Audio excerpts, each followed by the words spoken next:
The NFL's ultimate anomaly is the Buffalo Bills quarterback. In a land of giants, Doug Flutie may look out of place, but that just makes him even more extraordinary. There's the snap to Flutie, and he runs to the right, a run to the 20, to the 15, the 10, the 5. Flutie's in for the touchdown.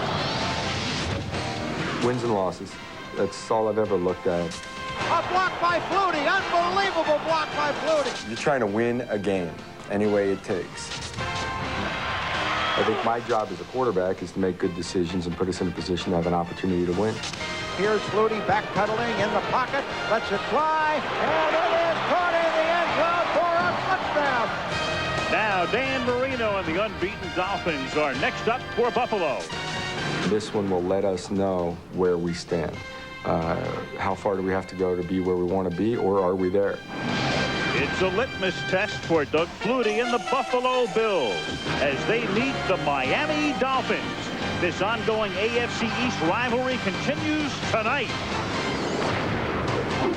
on ABC's Monday Night Football.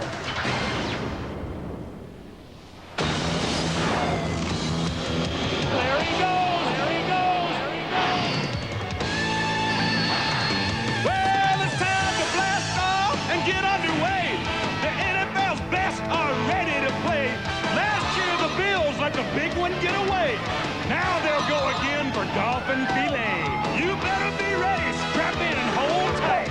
Buffalo stampedes into Miami tonight. Hit it. Come on and hit it. Come on and get ready. Are you ready for some football? A Monday night party. Yeah, it's a Super Bowl season. 30 years and still rocking. Al and Boomer are set. The crowd is psyched. All my rowdy friends are here for Monday night. That's right.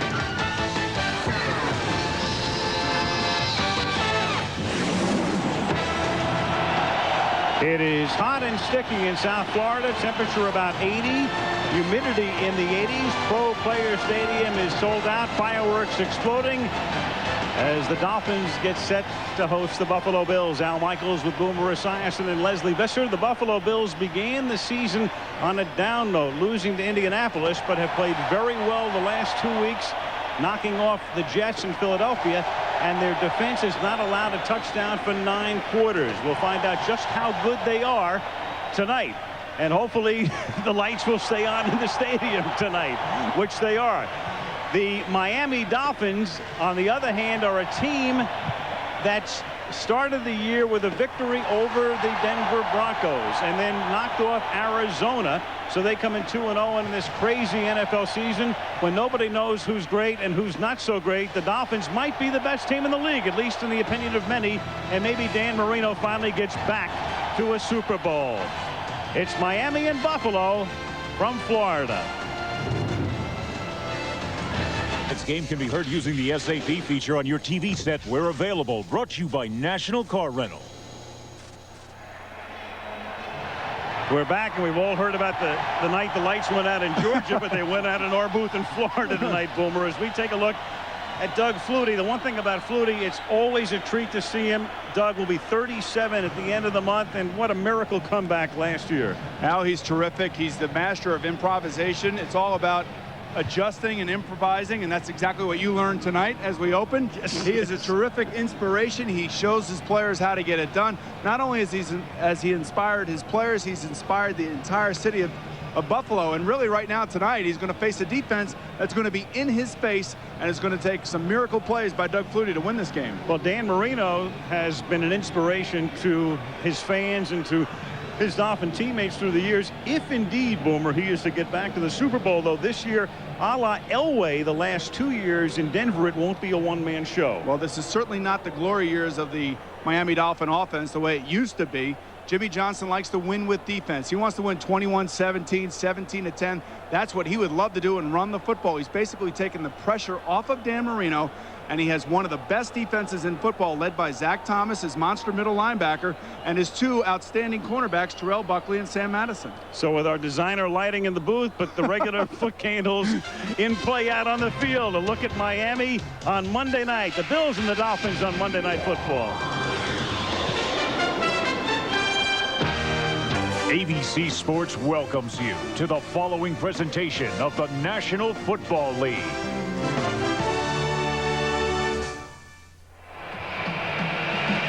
Crowd settling in here in South Florida. Let's go down to the sidelines now. And Leslie Visser. Hi, Leslie. Hey, Al. Hi, Boomer. As you guys know, the Dolphins had an extra week to prepare for one of their great rivals. How are you going to handle Eric Moulds and Andre Reed single coverage? Well, in single coverage, of course, we got our hands full, and Moulds showed that in the playoff game last year. But we've got, a half a dozen different ways we're going to do it. Zone, man, double him a little bit, roll up on him. So we got a bunch of different ways we're going to try to defend him.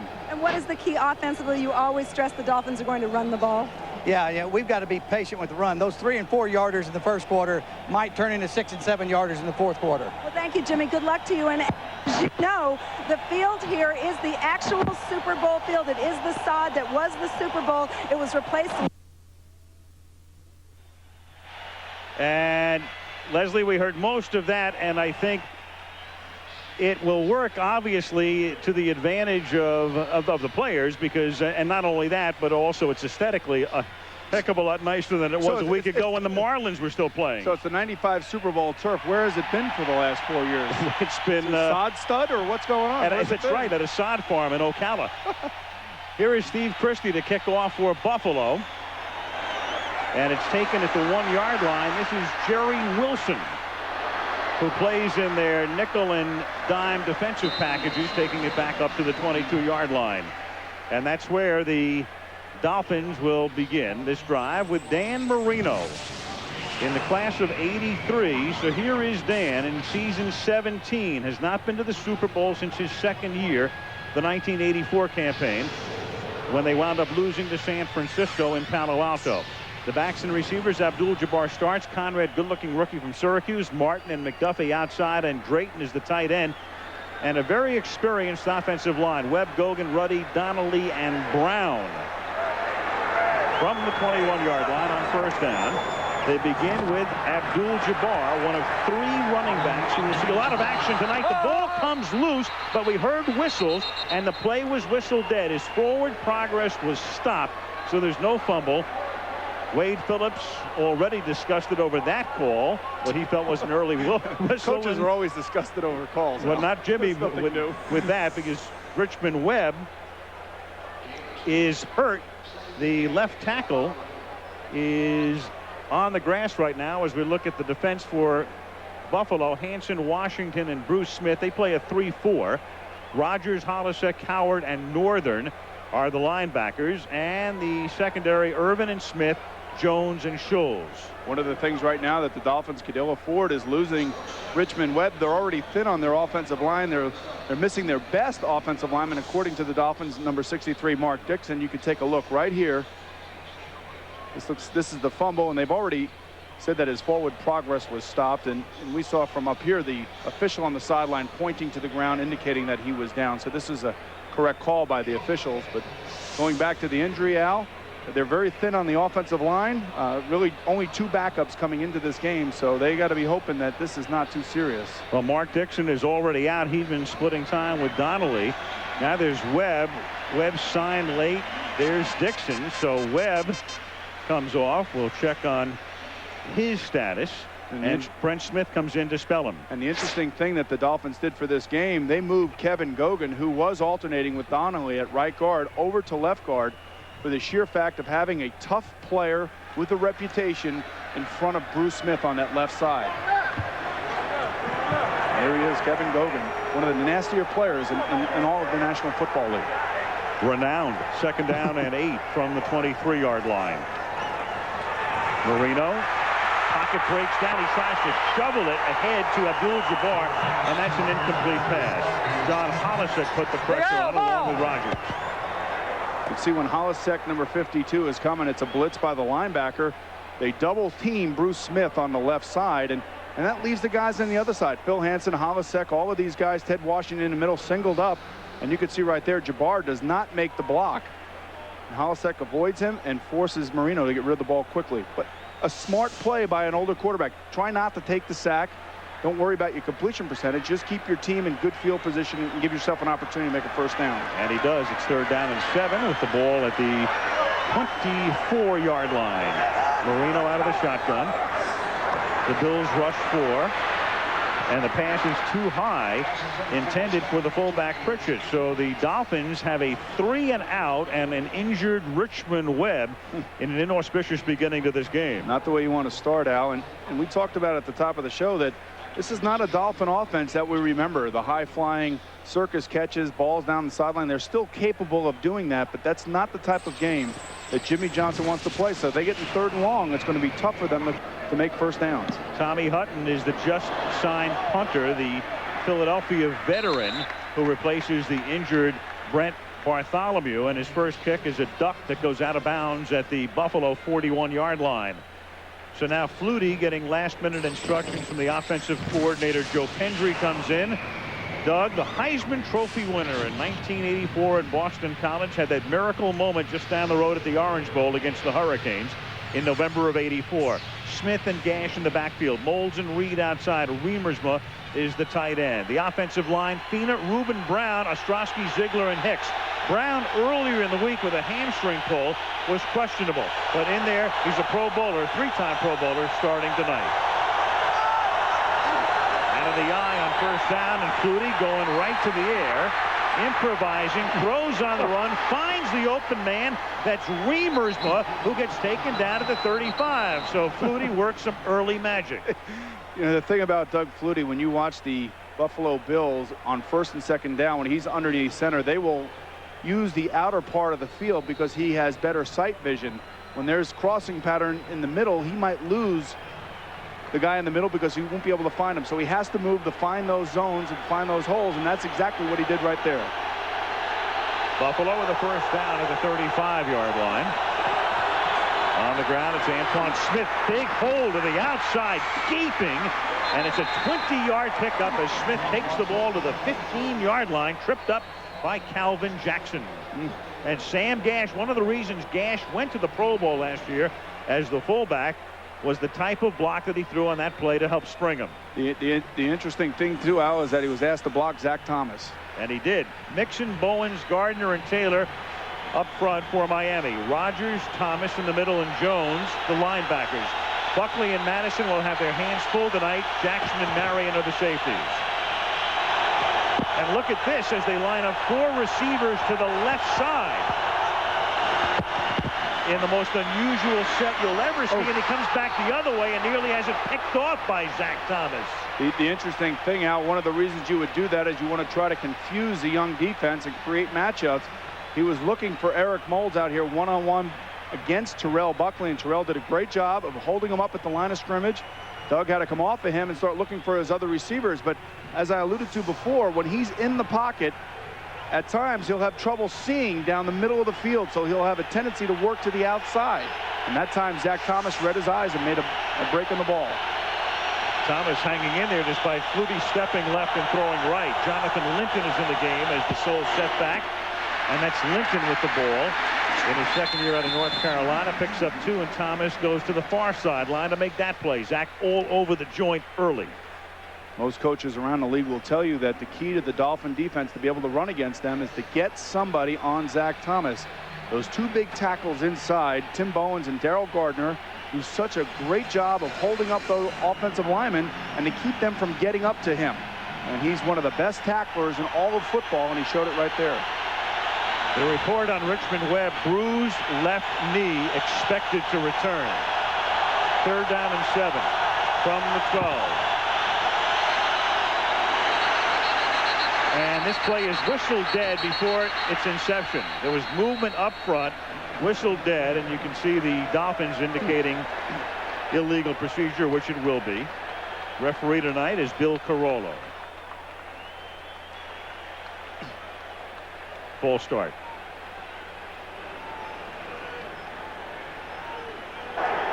Prior to the snap, false start. Right guard, offense. 5-yard penalty, remains third down. Now this is the situation for the Dolphin defense. The defensive linemen have to be strong in their, you can see the movement right here. Just a little lift up like that. They're going to call you on that, but they have to be disciplined in their rush lanes. They cannot allow Doug Flutie to break, contain, and make those special plays happen. I'm sure it's been drilled into their head all week long. Keep this guy in the pocket. 3rd and 12. With Reimers in motion, and Flutie a little dump off to Linton, who has blocking, and Linton takes the ball to the 8-yard line, but he is shy of the first down. Sean Wooden makes the tackle. Needed 12, got about 9, and Steve Christie will come in to try to give them the early lead. It's a nice tackle by Sean Wooden that time. There's Thurman Thomas. You can see some of the numbers he's put up through his career. He's out with a bruised liver, I believe it is, right? On the very first play of the season, he was hurt against Indianapolis, and they expect him back in about another month. There's that little screen pattern. You could see Zach Thomas and Sean Wooden together. 26-yard field goal attempt by Christie is good, as the Bills get on the board early here in Miami. 4 minutes, 14 seconds into the game. Buffalo ahead 3-0. The Miami Dolphins 2-0 coming off a bye week. They haven't played in 15 days. And that's a long layoff for a football team. And when you look at their game 2 weeks ago against Arizona, they didn't play particularly well, especially on offense. Defensively, they did some nice things, but offensively, they didn't do anything. Just one offensive touchdown and won the game 19-16. Christie's kick bobbled at the goal line, and then Wilson dropping it at the 1-yard line, has to come out with it and brings it back to the 21. ABC brings you interactive TV for Monday Night Football. While watching this telecast, you can log on to ESPN.com or NFL.com with your computer and try out ABC's enhanced TV coverage. Dan Marino. You know, everybody wondered whether or not Dan Marino and Jimmy Johnson could coexist down here, and Jimmy bringing his tough-nosed brand of football, kind of taking the ball out of Dan's hand a little bit. But in speaking to Dan over the years, he said, and there's Richmond Webb, he's back on the field, as long as Jimmy Johnson and I win together, it doesn't matter. I'm tired of losing. I want to get a chance to get back to the Super Bowl, and Jimmy Johnson gives me that best opportunity. First down at the 21-yard line. And that is caught by McDuffie, who picks up 5. And Boomer, to me, it's very similar to the Elway situation. John, in effect, became America's quarterback. I mean, if you love football, you were just very happy for John that he won his Super Bowl, then he won it again. And now Marino is really America's quarterback at the end of his career. Can he get back? And right now, he might be playing for the best team in the league. Well, I mean, defensively, he's playing for the best team in the league, or close to it. I mean, Tampa's pretty close. They got a pretty good defense out there. Indianapolis got a much better defense, and so does San Diego. But offensively, they're still not right. There's something missing right here. Second down and 5. And this is Abdul-Jabbar. One of the things that's missing is the type of running game that every quarterback would love to have. Yes. The Mets lead the Reds 5-0. The winner, of course, advances to the divisional playoffs. That's in the 7th inning. And we'll keep you abreast of that one. For all the things that Danny Marino has done for the NFL, I mean, truly all of us would love to see him win the Super Bowl, and he is certainly deserving of that. He's been a great player for so long. I just wish he'd have more opportunities to be the player that he once was, and I think that has been something that has happened to him. 3rd and 6. And that is incomplete. Would have been a first down. He tries to get it into McDuffie, who went down to the ground, covered by Ken Irvin. So again, the Dolphins are 3-0, 2 series in a row. Well, we saw them in Denver 2 weeks ago. They looked good offensively. In the beginning, they struggled a little bit, but then they got it on going. And right there, that's a ball that McDuffie's got to make the catch. He usually makes the catch on that. The field is wet. The balls are slick. Extra concentration required. Here's Hutton now. Tommy just signed Boone's one to the 25-yard line. Kevin Williams almost broke it, brings it back to the 40. Tackled there by Sean Wooden. 8:58 left in the opening quarter in Miami. Flutie and the Bills. 2 guys in their advancing 30s, yet for Doug Flutie, his first start on Monday Night Football. For Dan Marino, nobody's made more. 36 starts on Monday Night Football. That's the equivalent of 2 1/3 seasons. Well, it just goes to show you how big a story is. I think I had 3 maybe. I don't know. Doug Flutie, who's been around since '85, but he's been all over the joint. Gives the ball to Smith. Remember, with Doug Flutie, he won the Heisman, but then he signed with the USFL, played with New Jersey, went to the Chicago Bears for a couple of years, then to New England for 3, then to Canada, British Columbia, Calgary, and Toronto, and then back to Buffalo. And everybody said, Doug Flutie, didn't he retire 10 years ago? Why would you sign a guy like that? Well, he's a much more mature player than he was then. I think he understands the game better because of his time in Canada, and certainly seems so much more poised now than when he was then. When he was breaking the pocket back then, it was like helter-skelter and scattered. Now it's with purpose. 2nd and 6 and a fumble, and Flutie trying to get to the ball but can't. The Dolphins get the game's first big break. It's recovered by Sean Wooden. He was down. He thought he wasn't, but contact was made. Miami will get the ball at the 41-yard line. And that play didn't look good from the beginning. It looked like they were confused. It looked like Remus Murr was in the wrong spot. Doug had to move him over. He was trying to audible, and all of a sudden he and the center just didn't connect. Doug pulled out a little bit too early. You have to ride the center, especially when the ball is wet and the field is wet. That ball's not going to be as tacky tonight as it usually is. And you got to get into that center, and you got to stay with him, and you got to ride him. Wade Phillips, the last time he was in Miami, that's what killed this team. Turnovers in the wild card game, which Miami won 24-17. Buffalo that day turned the ball over 5 times, including once with 9 seconds to play in the game, and that was that. From the 41-yard line, Marino throws out pattern to the great-looking rookie Rob Conrad, who gets free down the sideline to the 16. Conrad out of Syracuse has won the starting job, has taken it away from Stanley Pritchett.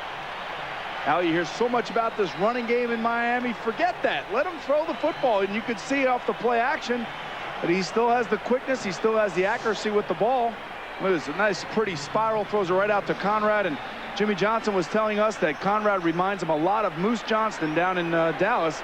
He's not the blocker that he is, but he certainly has good hands like Moose has. Picked in the 2nd round out of Syracuse from the 16-yard line.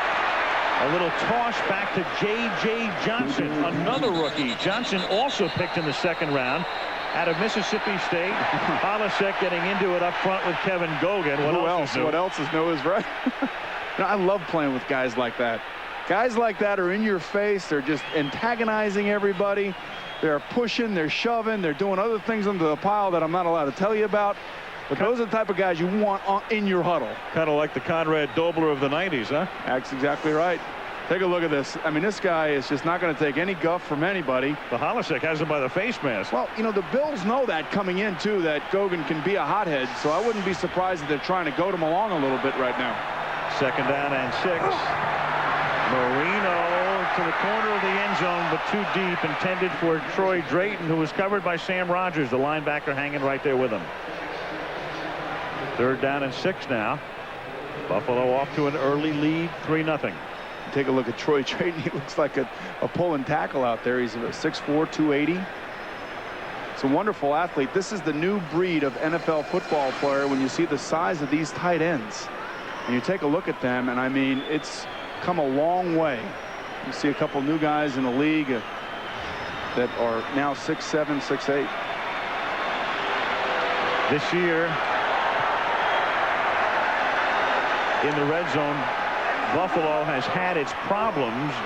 They did in '98. Now Marino throws. It's batted and incomplete. Henry Jones helping to break up the play intended for McDuffie, and Miami will have to settle for a game-tying field goal attempt. Well, that's a win for the defense of the Buffalo Bills. Field goals at this point right now, and I was going to say earlier that when Buffalo has good field position, they have to take advantage of it. They got to come away with 7, not 3. Field goals are fine. They're good. They get you points on the board and all that kind of stuff, but it kind of takes away the momentum, and it gives it back to the Buffalo Bills for holding them. Olindo Mare. Ed Perry to snap it. Damon Eward, who's Marino's backup, to hold it. And that is good from 31 yards. 6:46 left in the opening quarter. Buffalo 3, Miami 3. You can see Hunter Goodwin right there, the tight end for the Miami Dolphins, got his arm on his shoulder pad of his quarterback, Dan. Hey, Dan, what are we doing later on? You go out and take care of me? Dan, you got to find me. I'll be open. That's a 4-year player who knows where his bread is buttered, right? They all do here in Miami. Yeah, they do. Game time, Murray to kick off.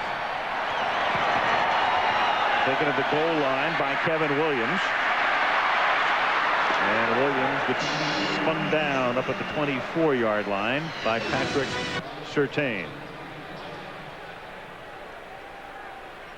College football coming your way here on ABC on Saturday. Regional action beginning at noon Eastern and 9 a.m. Pacific. Miami against Florida State. Seminoles ranked #1 in the country. Hurricanes going to Tallahassee, or Michigan against Michigan State. Regional action this Saturday at noon Eastern right here on ABC. Rivalry weekend. That's what it looks like. From the 25-yard line, first down for the Buffalo Bills.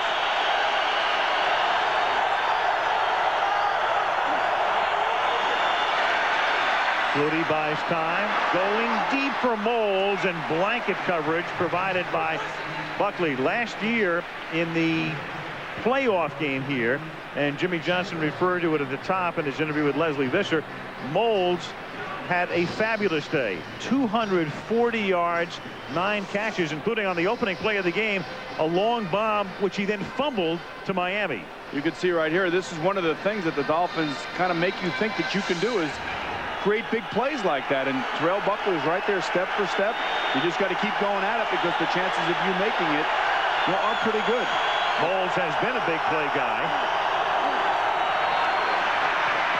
This is Jonathan Linton, and he gets bottled up. Last year they sprung Moles for 9 touchdowns, and his average touchdown reception, the average yardage was 49 yards per touchdown catch. Phenomenal athlete, and he really started to come into his own last year. He was one of the receivers picked in that great receiver draft. There it is, highest in the NFL in the last 10 years. So he's the guy they go to for the bomb. Andre Reed, of course, and is advancing 30s, is now the possession receiver. 3rd down and 8.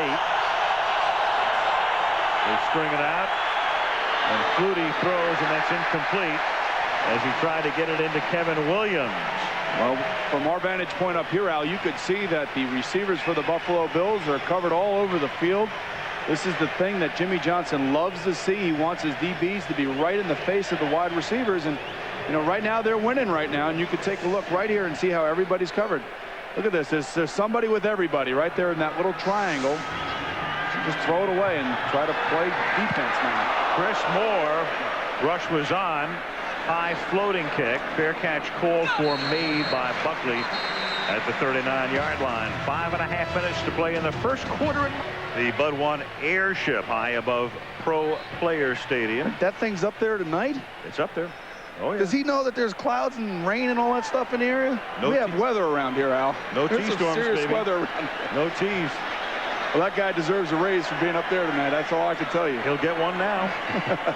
First down from the 39-yard line as Marino, under some pressure, throws underneath. It's caught by Drayton up to the 45-yard line. Gain of 6. Tackled there by Ken Irvin. Baseball in Cincinnati. The Mets lead 5-0. Al Leiter has gone all the way. Alfonso and Henderson have homered for the Mets. If the Mets win on, they go to Phoenix to meet the Diamondbacks in the divisional series tomorrow. Well, that's 2 series now that Dan Marino's come out throwing on first down off the play action, easy completions, and all quarterbacks love to be in that situation. They want to throw on first down. 2nd and 4. J.J. Johnson has the hole up to the 50-yard line. From the moment Jimmy Johnson got here, he said, I'm going to run the ball, I'm going to run the ball, I'm going to run the ball. Abdul-Jabbar is the starter, but then they went out and they drafted this guy, J.J. Johnson, and we will see before the night is done Cecil Collins, the guy that Johnson really loves. Well, last year it was John Avery they drafted. They brought in Tyrone Wheatley, who's having a bounce-back season for the Raiders now. I mean, this is something that he has searched long and hard for, finding running backs, and he likes this kid, J.J. Johnson, and he really likes Cecil Collins. Avery is now in Denver, where he's liable to play a more prominent role with what happened to Terrell Davis today, and we will talk to Terrell at halftime, but he is done for the season. Marino throws, and it is caught by McDuffie, and that's a first down to the 29-yard line. You give him time and you let him sit in the pocket and you throw it on first down off of play action. More often than not, Dan Marino is going to complete passes down the field. One of the great things about this offense that has really started to show itself is that he has thrown balls to 9 different receivers. Take a look at a kick from the end zone here. You can see Bruce Smith is handled at the line of scrimmage. He's double teamed, which is a smart thing to do. From the 29-yard line, chugging his way over the left side is J.J. Johnson for a gain of a yard, maybe 2. 3.5 left in the opening period. 3-3. Bruce Smith, who will go to the Hall of Fame someday, still active, second in history in career sacks, second only to Reggie White. Let's take a look at how they handled them. Watch this. Here's Richmond Webb on the outside, and there's Gogan on the inside. You know what? When I played for the New York Jets, I wish we would have done a little of that. We tried to block him with one guy too many times. Would have helped to have Webb and Gogan. Well, he's spent a lot of time picking me up off the ground. Second down and 8. Marino chased out of the pocket, throws, and it is not caught. Oh, what a hit. Conrad took a shot from Kurt Scholes. Whoa, man, what a hit. This is what a free safety is paid to do, and that's deliver licks in the back of the head and make sure the ball comes loose. And I'll tell you, Kurt Scholes just absolutely throws himself into Conrad. Here's the regular speed, and listen to this. It's like a car wreck, man. You know, football games are car wrecks. Every week it's another car wreck that you find yourself in, and these athletes figure out some way to get themselves back on the field the next week. Third down and 8, and Miami has to take a timeout. There are only 10 guys on the field, so they have the wrong personnel in there. Have to waste a timeout. 2:38 to go in the opening quarter. 3-3. Rob Conrad not quite sure if he's in Dade, Broward, or any other county right now. It really was a wicked hit by Kurt Scholes. Take a look at this. He's got the ball, but that's exactly what a free safety is told to do. Get in there, get in behind, and knock the ball loose. And defensive players love this type of stuff. No. Oof. And he was in an awkward position in the first place. And Miami had to call a timeout. Third down and 8. Part of the reason they had to call a timeout, shuttling the rookies in and out. Conrad and J.J. Johnson, and especially with the injury to Conrad. The third down and 8 pass is caught by Gadsden, but well short of the first down. And again, it's Kurt Scholes making the play. Well, he's got to wrap him up here. He tries to run through him like he did before on Conrad, but this time Gadsden is standing up, and he's not as prone to get the ball knocked out as Conrad was earlier. But Schultz has got to deliver the blow like he does, but wrap up and take him to the ground and don't give him a chance to get away. Now Olindo Mate comes in to attempt what will be a 44-yard field goal. Damon Ewart to hold, Ed Perry to do the snapping. And right down the middle.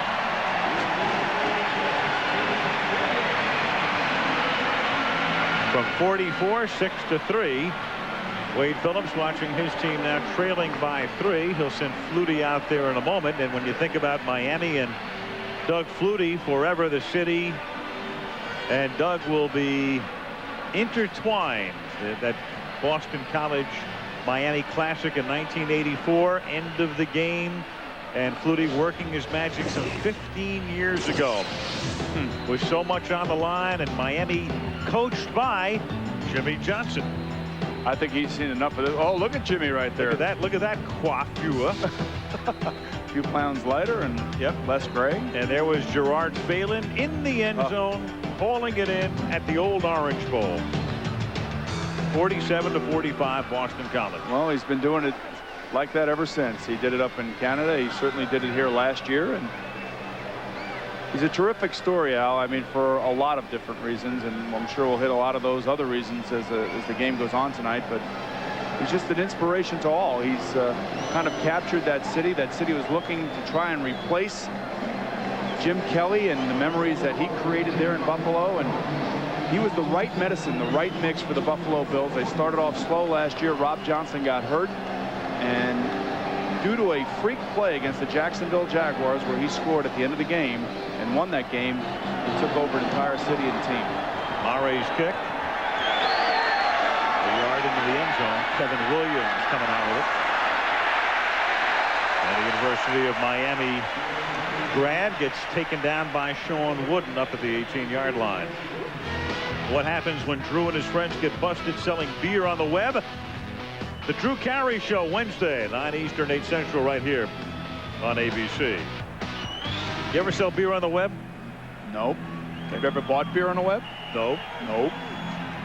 Well, doesn't Budweiser do something for us?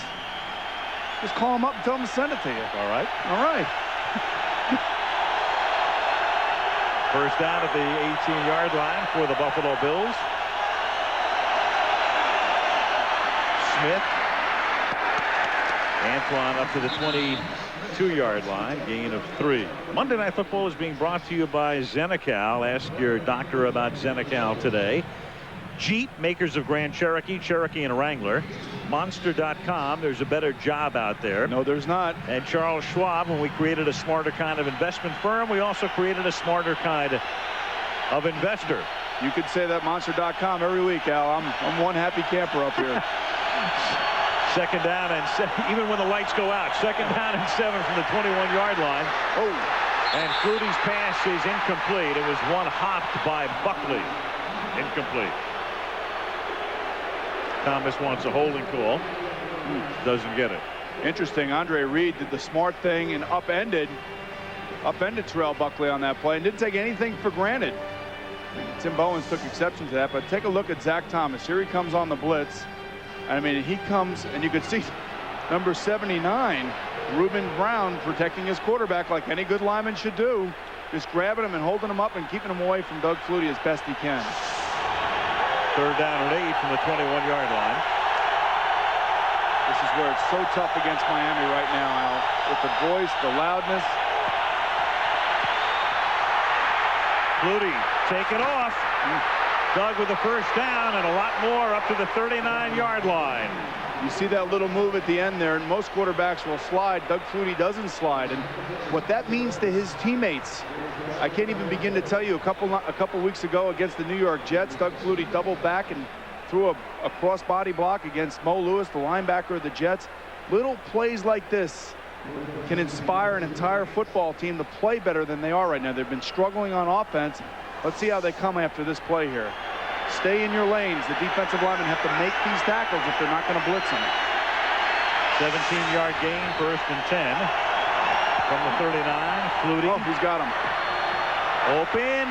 A fingertip catch, a juggling catch made by Remersmund. He takes Madison for a pony ride down to the 24-yard line. Alan, you could feel the momentum switch in the last two plays, and it's all because of that run. A nice pass to Remersmund. He makes a nice catch. I talked to a couple of the coaches of the Buffalo Bills before the game. They liken him to Jay Novacek, the great tight end from the Buffalo Bills, that type of player. But this guy here, Doug Flutie, has just ignited his offense to make some plays. End of the quarter, Miami leading Buffalo 6-3, and Monday Night Football is back after this message and a word for ABC stations. Back in Miami, Al Michaels, Boomer Esiason, and Leslie Visser at Pro Player Stadium, where the Buffalo Bills are driving. They have a first down at the Miami 24-yard line. Dolphins up 6-3. Doug Flutie gives the ball to Antoine Smith. Nothing happening. That's Zach Thomas knifing through, breaking up the play, spilling Smith. Oh, really? Something new? Think about it. Guy, a low pick, 5th-round choice. But, you know, take a look at him. He's on a blitz right here, so he gets back to the backfield. But look at the speed that he has. You know, everybody wondered about his size, but it's the instincts that he has as a football player in the middle to make plays like that and the speed to go along with it. And then when you couple that with the desire to become one of the best, you have an all-pro football player who was on one of the best defenses in football. Played his college ball at Texas Tech, 5th-round pick in 1996. On second and long, Lincoln goes nowhere. No gain. Flutie's rush before 17 yards. Doug, this season alone, has rushed for 140 yards. Dan Marino, in his entire career, 90 yards. That true? 90. That is correct. Dan is averaging, I believe, 0.3 of a yard per carry. You know, the next week we're in the Meadowlands with the Jets. I think I saw 89 of those 90 yards in the Meadowlands. But that's back when he was younger, though. Flutie and his mobility so essential to his success. 3rd down and 15. Doug throws, and that is incomplete, and a flag is dropped. Andre Reed with Terrell Buckley.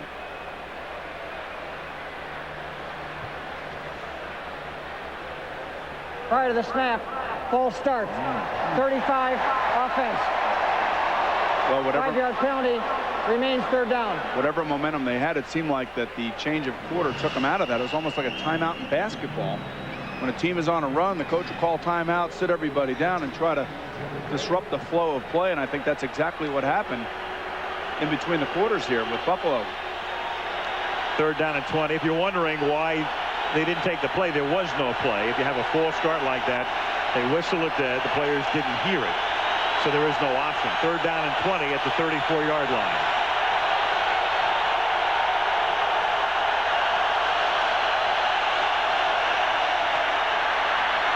Flutie deep, and it's incomplete. Broken up by Marion, and incomplete.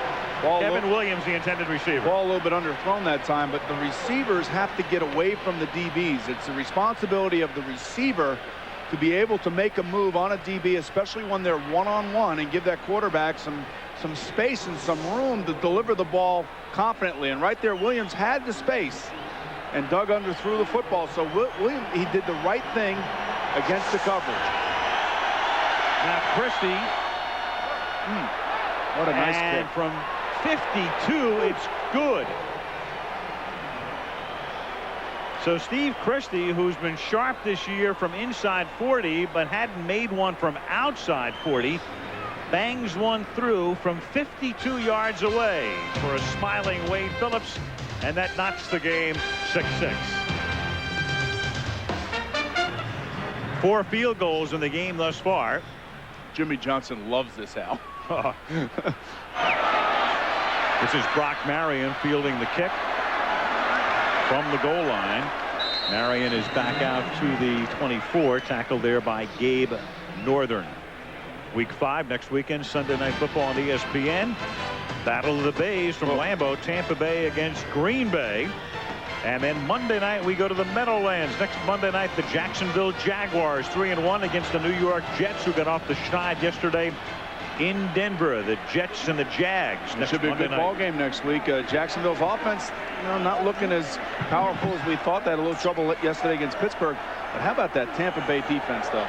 Oh, boy, they smoked it. Tough, but they're only 2-2. Cecil Collins is in the game for Miami now. We take a look at him. And this is Collins behind Conrad, who's back in the game. And Cecil picks up about 2. Collins, a rookie, 5th-round pick in '99, troubled past, played sparingly at LSU, got thrown out of school, played sparingly at McNeese State, got thrown out of school, spent some time in jail, and another one of those reclamation projects which Jimmy Johnson seems to know what to do with. Well, not all the reclamation projects are correct, but this kid has got a chance, and he's got a second chance. If you can rush for 100 yards in a game, you're going to get a second chance. We dictated that last week. 2nd down and 8 from the 25-yard line.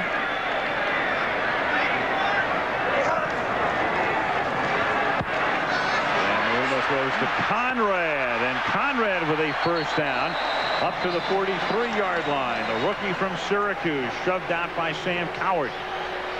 He doesn't look, standing next to him down on the field, he doesn't look like he'd be as quick as he is and as runs as fast as he does, because he's a fullback. He's a big, heavy set guy, and you can see right here, comes right out, has nice hands. He has to turn around and get the football.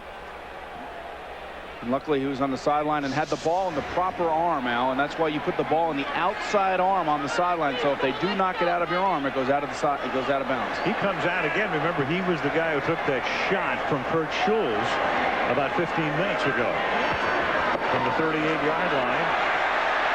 Cecil Collins takes it up to the 45.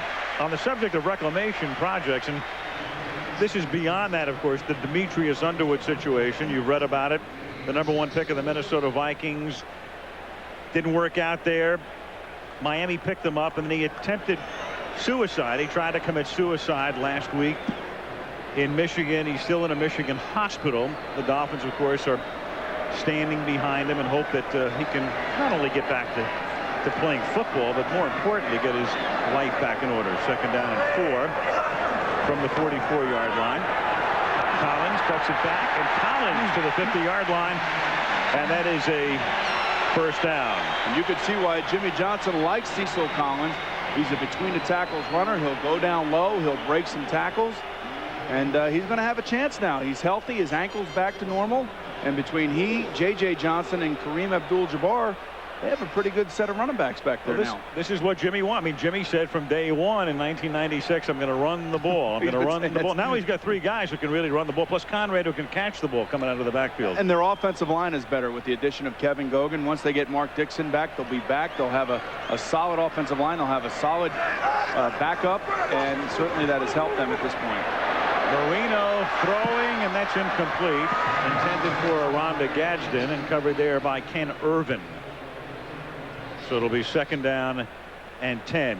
I mean, Boomer, in a season where your Super Bowl teams are a combined 0-8, where the Jets are 1-3, where you have no idea what's going on. I mean, here's Miami at 2-0, and, you know, newspapers and others like to run those power polls. Well, Miami winds up #1 in a lot of them this week. Well, they beat 2 teams that aren't doing so well in Arizona and Denver. They beat Denver convincingly in Denver. Didn't play well against Arizona. There's a team up in New England. I'm sure we'll have a few things to say about that. There's a team in Tennessee, certainly, that feels pretty good about itself as well. Cecil Collins, and there's a team in St. Louis that feels real good about itself right now. Well, in a different conference, you know, but they could be this year's Atlanta Falcons.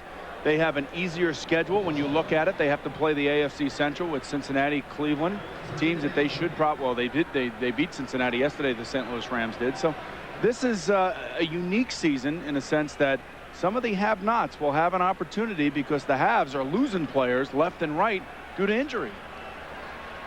Standings almost upside down. When you start losing players like Jamal Anderson, and Terrell Davis, and Vinny Testaverde, and Wayne Coupette, I mean, boy, I'll tell you, because of the salary cap, you don't have players to replace him. Third down and 11. Marino nearly gets sacked, pump fakes, loses the football, and his arm was coming forward, so it's an incomplete pass. Marcellus Wiley was there. Wade Phillips saying, "Our ball." Looks like the Statue of Liberty.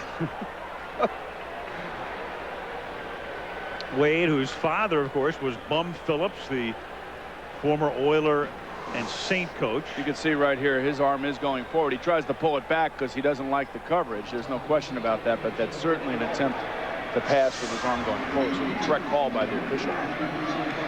Tom Hutton to punt. Fair catch signal for a flag down. Kevin Williams falls it in near the 10.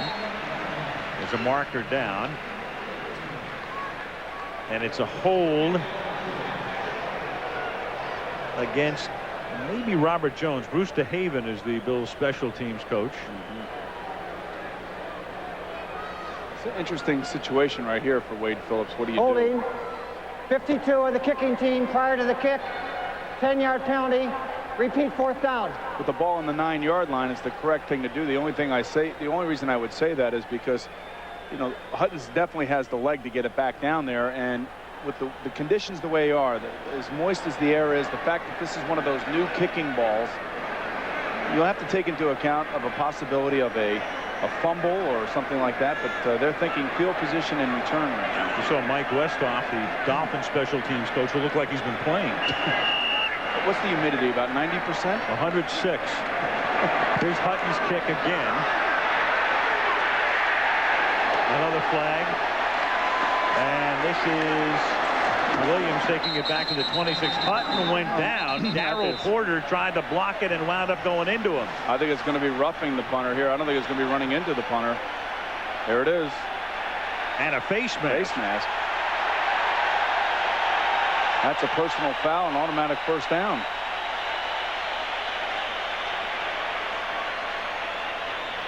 He's signaling it's against Buffalo. the Bills. Right. He brings Jason Taylor out to discuss the option. Yeah, it's a first down. What's the option? Take the ball. Personal foul, face mask on the receiving team, number 22. It's a major penalty, 15 yards from the previous spot. First down. Yeah, but there's no discussion. Let's take a look at this. On the bottom of your screen here, you'll see number 22 at the bottom right there. Here he comes. Take a look at this. I mean, he pulls his face. I don't necessarily know that it was an intentional penalty, but you know, certain things like this is, they take the penalty previous, they make him kick it over, now they lose the ball. Right. And that of course is the downside to making them re-kick it. Right.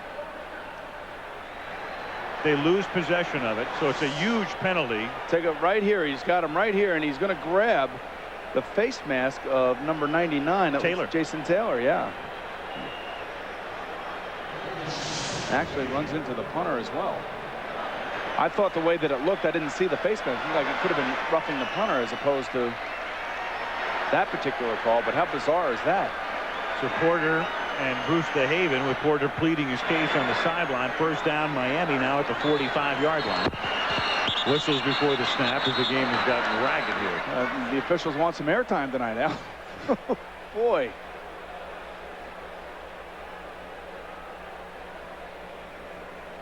Prior to the snap, false start.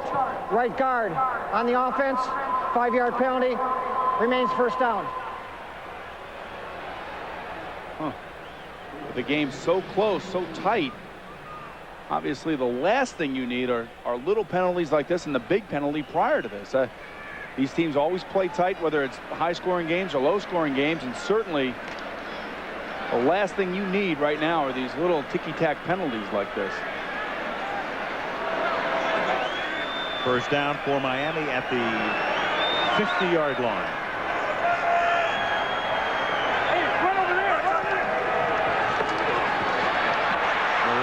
Throws off his back foot. That's incomplete, and another penalty marker. And you're going to have holding this time on the offensive line of the Miami Dolphins. Penalties on each of the last 4 plays.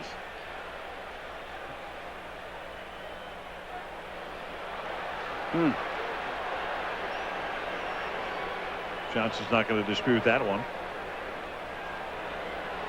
Cecil Collins, perhaps 34. Holding, number 34, offense. 10-yard penalty. Repeat first down. Take a look at Cecil right here. He's on the right of your screen. Watch what he does here. He actually misses and tackles. Well, I mean, make a play on special teams like that, you could find yourself running down covering kicks and punts. And then Marino goes down somewhat awkwardly in the arms of Bruce Smith. First down at 25 from the 40-yard line. And guns it, caught at the 40-yard line of the Bills by Tony Martin, who makes his first catch of the night. 20 yards. Martin, the one-time Dolphin who went to San Diego, played in a Super Bowl with the Chargers, had a great year with Atlanta last year, but because of legal problems, Atlanta didn't sign him and Miami did, and here he is. Terrific pass protection by the offensive line, especially the left side, Richmond Webb and Kevin Gogan, but a nice throw, a nice route. When you give the receiver a chance to get down the field with no pass rush on the quarterback and give him a free sight line, most of these quarterbacks in this league, especially the older ones, will complete it. 2nd and 4. It's a jumbo backfield of sorts with Conrad and Pritchett, and they give it to Pritchett. And he gets jumboed at the 40-yard line. First carry of the season. Kippy Brown, the offensive coordinators, will send in a 3rd down and 5. Tomorrow, season premiere of Sports Night. TV Guide says the stories and characters are as good as they come. Emmy Award-winning Sports Night returns. 3rd down and 5 at the 40-yard line. Al, you talked about putting that big backfield in the back behind Danny Marino, the 2 fullbacks. It gives the impression to the defense that they're going to pass, so they turn around and hand it off. But the defensive line definitely weren't fooled. Collins, the sole back, at 3rd down and 5. And here comes the blitz. And it is almost intercepted by Thomas Smith. Smith is one of the finest corners in the league, but the problem with Thomas is that his hands are so bad he doesn't get the pickoffs necessary to wind up in the Pro Bowl. Now, the interesting thing there is you can see Danny's angry probably at Aronde Gadsden, number 86. It looked like Aronde had stopped. He should have kept going. If he is the hot receiver and he knows he's the hot receiver, he has to keep coming. You see Danny getting ready to throw it, and Aronde just stops right there.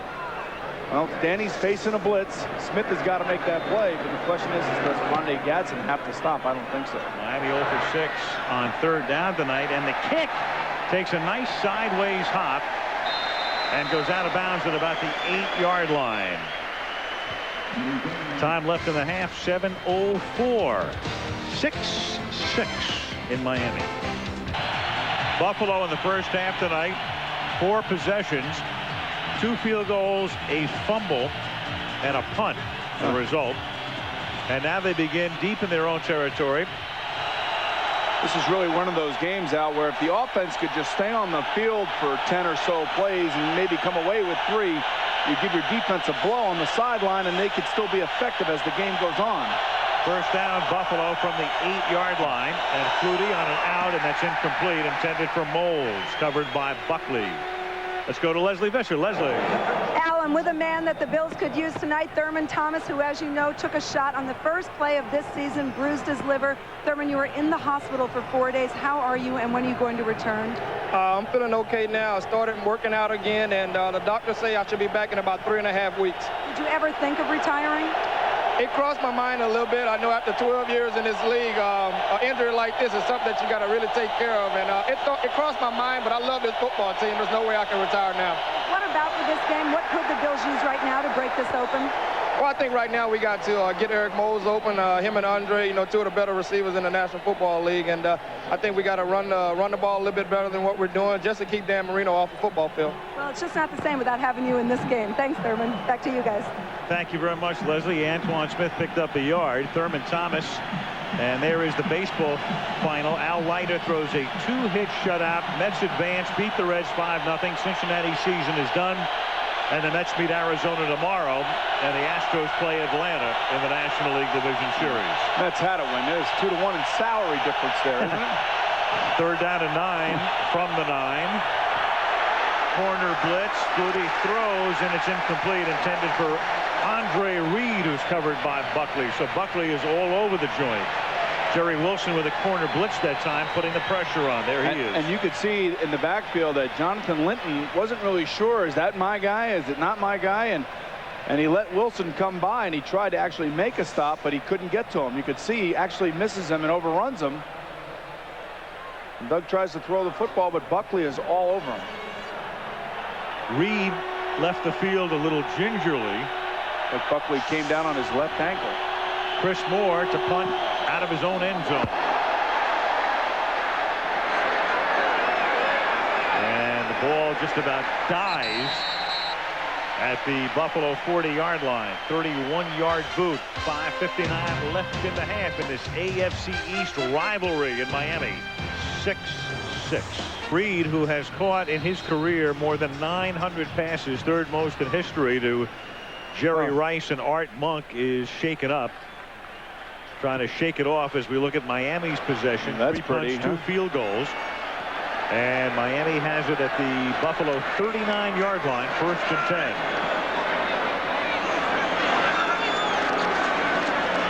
Collins picking up about 6. Monday Night Football from Miami is being brought to you by UPS, the official express delivery sponsor of the NFL. By the people inspired to build vehicles for your mind, and Hart Nissan, driven, and Miller Lite. Taste a true Pilsner. Al, you could see in that last play why Jimmy Johnson likes Cecil Collins. He started out play side and then saw a hole and hit it hard and hit it low. And he got 6 yards on a carry that probably was not going to net him anything. Collins again, and this time a nice play in the backfield by Gabe Northern, who refused to let him go north and south on that play. Well, he avoided Stanley Pritchett, and fullbacks are paid to block and linebackers are paid to make a miss. You can see right here, take a look at the top of your screen. There goes Pritchett down to the ground, and these athletic linebackers all throughout the league can make plays like that. Fullback's got to keep his head up and look and see what he's blocking. You cannot block what you cannot see. 3rd and 4. The Dolphins have not converted a single third down tonight. And they don't hear it's fumbled, and it's picked up by Northern, and he will be running north and south. John Holasek dislodged the football, the sack, the forced fumble, Marino on his knees, and Northern is in the end zone for a touchdown. Al, we talked about it earlier in the show, how they made the left side of the line Kevin Gogan and Richmond Webb. It seems to me that somebody made a mistake at the line of scrimmage and allowed Holasek to come free. I wonder if it was a back going the wrong way, and here comes Holasek, nobody blocking him. Richmond Webb is responsible for Bruce Smith, and usually when somebody comes free like that, somebody makes a mistake. Either the back goes the wrong way or the linemen don't see it. Could have been Collins, Christie, for the point after. That is the first time all season that Marino has been sacked. So it's a sack, a fumble, and a touchdown as Buffalo leads 13-6. John Holasek with a sack. Holasek in his 5th year in the league had a total of 1.5 career sacks. But a huge one there against Marino as Brock Marion runs the kickback from the 10 up to the 24-yard line, and we'll take another look at the touchdown again, Boomer. And now we talk about it. Somebody had to make a mistake. Right here you can see Tim Ruddy, the center, and Kevin Gogan, the left guard. They get tangled up with Bruce Smith right here, and what ends up happening is Gogan doesn't come off and make the block for Holasek. He's got to come off and pick up number 52 and not get mired into that double team in the middle like that. Now I can't tell if Bruce Smith was grabbing Gogan and he couldn't get away, but that's something that a left guard has got to be able to see and expect. And I'm sure that the offensive line coach of the Dolphins basically explained his position clearly and loudly. Abdul-Jabbar back in as the running back in this set, and he can go nowhere. Turned in by Rodgers, and then Holasek makes the tackle. Now, I was wondering also with Cecil Collins being on the field if he went the wrong way, but he actually blocked Northern from the other side. So he looked to me like he was doing the right thing. But not knowing their offenses, because I haven't seen their playbook, it seemed to me that the offensive lineman made the mistakes. 2nd down and 10 from the 24-yard line. Fake to Collins this time, and then it's caught by Drayton, and he gets tackled by Henry Jones very close to a first down up at the 34-yard line. The interesting thing about Troy Drayton now is that he actually has bone chips in one of his knees, and they were talking about possibly having surgery, but he elected not to have surgery. He's electing to play through the pain. Another one of those intangible things that your teammates respect. You see him limping there a little bit. And he's probably not 100%, but he feels like this is an opportunity for play on a really good team. So he's going to suck it up, and he's going to play through the injury and take the surgery at the end of the year, as long as everything continues to go okay.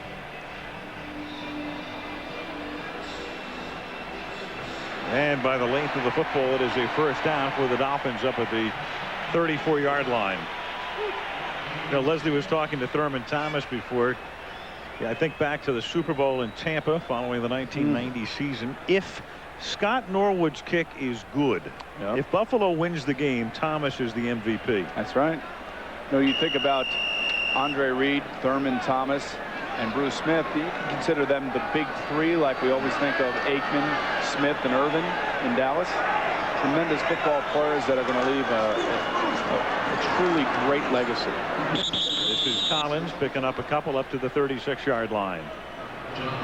You think of Thurman Thomas, and then you think, Boomer, I mean, it's an amazing thing. When you think of the NFL last season, Terrell Davis leads the league in rushing. He is now gone for the season with a knee injury. We'll talk to him at the half. Jamal Anderson is second in the league in rushing. He is gone for the season. The injury on a Monday night in Dallas. Barry Sanders has, at least for the moment, retired. Garrison Hurst of San Francisco hasn't played, and his future is in doubt. 2nd and 7. Marino going deep, and it is picked off by Scholes. Kurt Scholes takes it away from a run to Gadsden at the 30-yard line. Exactly how a free safety has to play. He has to read the eyes of the quarterback. He has to find the football, and he's got to go make a play on it. And a couple things we've seen tonight from Kurt Scholes is that he is not afraid of contact and to go after the football. Take a look at this. He comes out of the center of the field to make this play. It's a terrific play by Kurt Scholes. Rondé Gadsden has no idea he's even there. That's how far away Scholes came from. Scholes knows Dan Marino well. He's played 11 career games against Miami. That's the first time he's picked Dan off. Oh, what a terrific play by a guy who is having a great night. First down, Buffalo from the 30-yard line. Flutie, that's dropped by Moles. Covered that time by Patrick Surtain. He's got no hair either, Al. I think by choice, I think. Well, there's a guy who doesn't have to worry about having a bad hair night and humidity, right? That's exactly right, Al. The interesting thing that time for Eric Moles, he really hasn't been a factor tonight at all, and it just seemed to me like he was out of sync with that ball. And you can see Doug Flutie not off to a great night in the passing department. His team is ahead. Moles has no catches thus far. This is Jonathan Linton. And Linton up to the 35-yard line. Clock ticking down toward the 2-minute warning. He is tackled there by Zach Thomas. I'm going to give credit to the Buffalo defense this first half. They just absolutely smothered the offense for the Miami Dolphins. 2 huge turnovers, one leading to a touchdown. And there's the hero of the night thus far, wouldn't you say? Along with Gabe Northern and John Holisek, the defense doing the job. 2-minute warning, Buffalo by 7. Mine is Inside the Game with live action, interviews, and live polls at ESPN.com. Oh, there's big old Ted Washington. Al, look at this arm right here.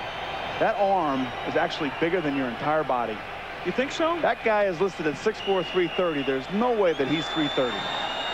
That's only post Canyon Ranch. Maybe that arm is 330. I don't know about that.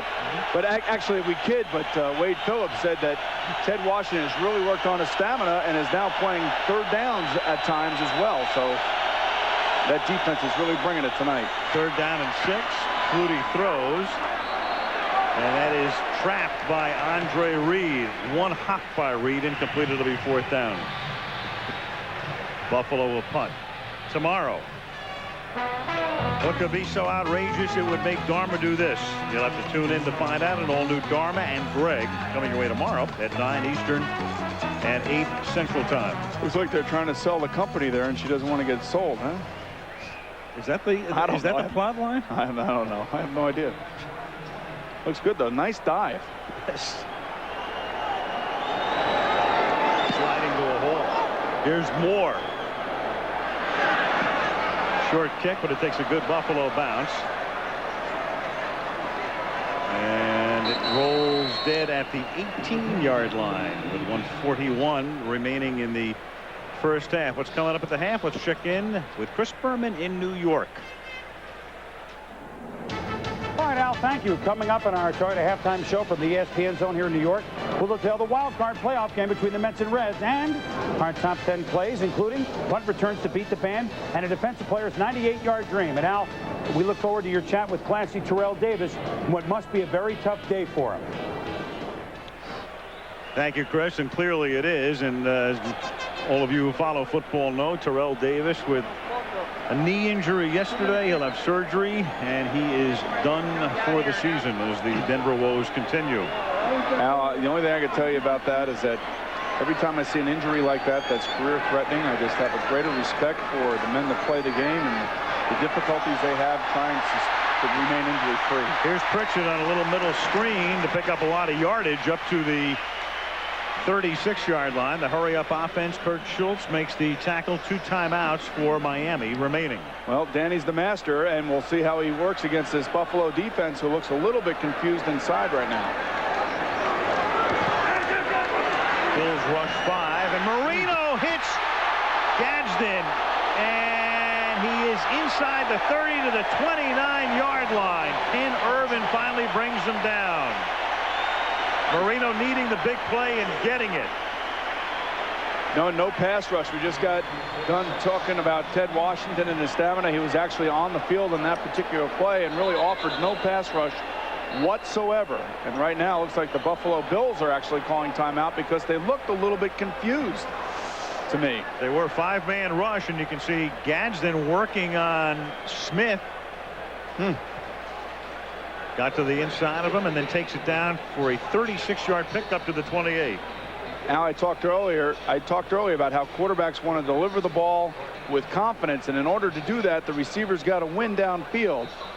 They don't need a lot of space. They just have to feel like the receiver's doing the right thing, and certainly Gadsden right there gave Dan Marino enough room to throw the football and deliver it on time confidently. We talked about really what is considered a sad pass rush, but watch this. Watch Washington in the middle, just standing up, not really rushing, standing. If he were going full speed, I don't know if Danny would have had an opportunity to deliver the football. Washington comes out. The heat and humidity. Oh, well, you know, that's the doing thing. him in. First down from the 28-yard line. This time a 4-man rush.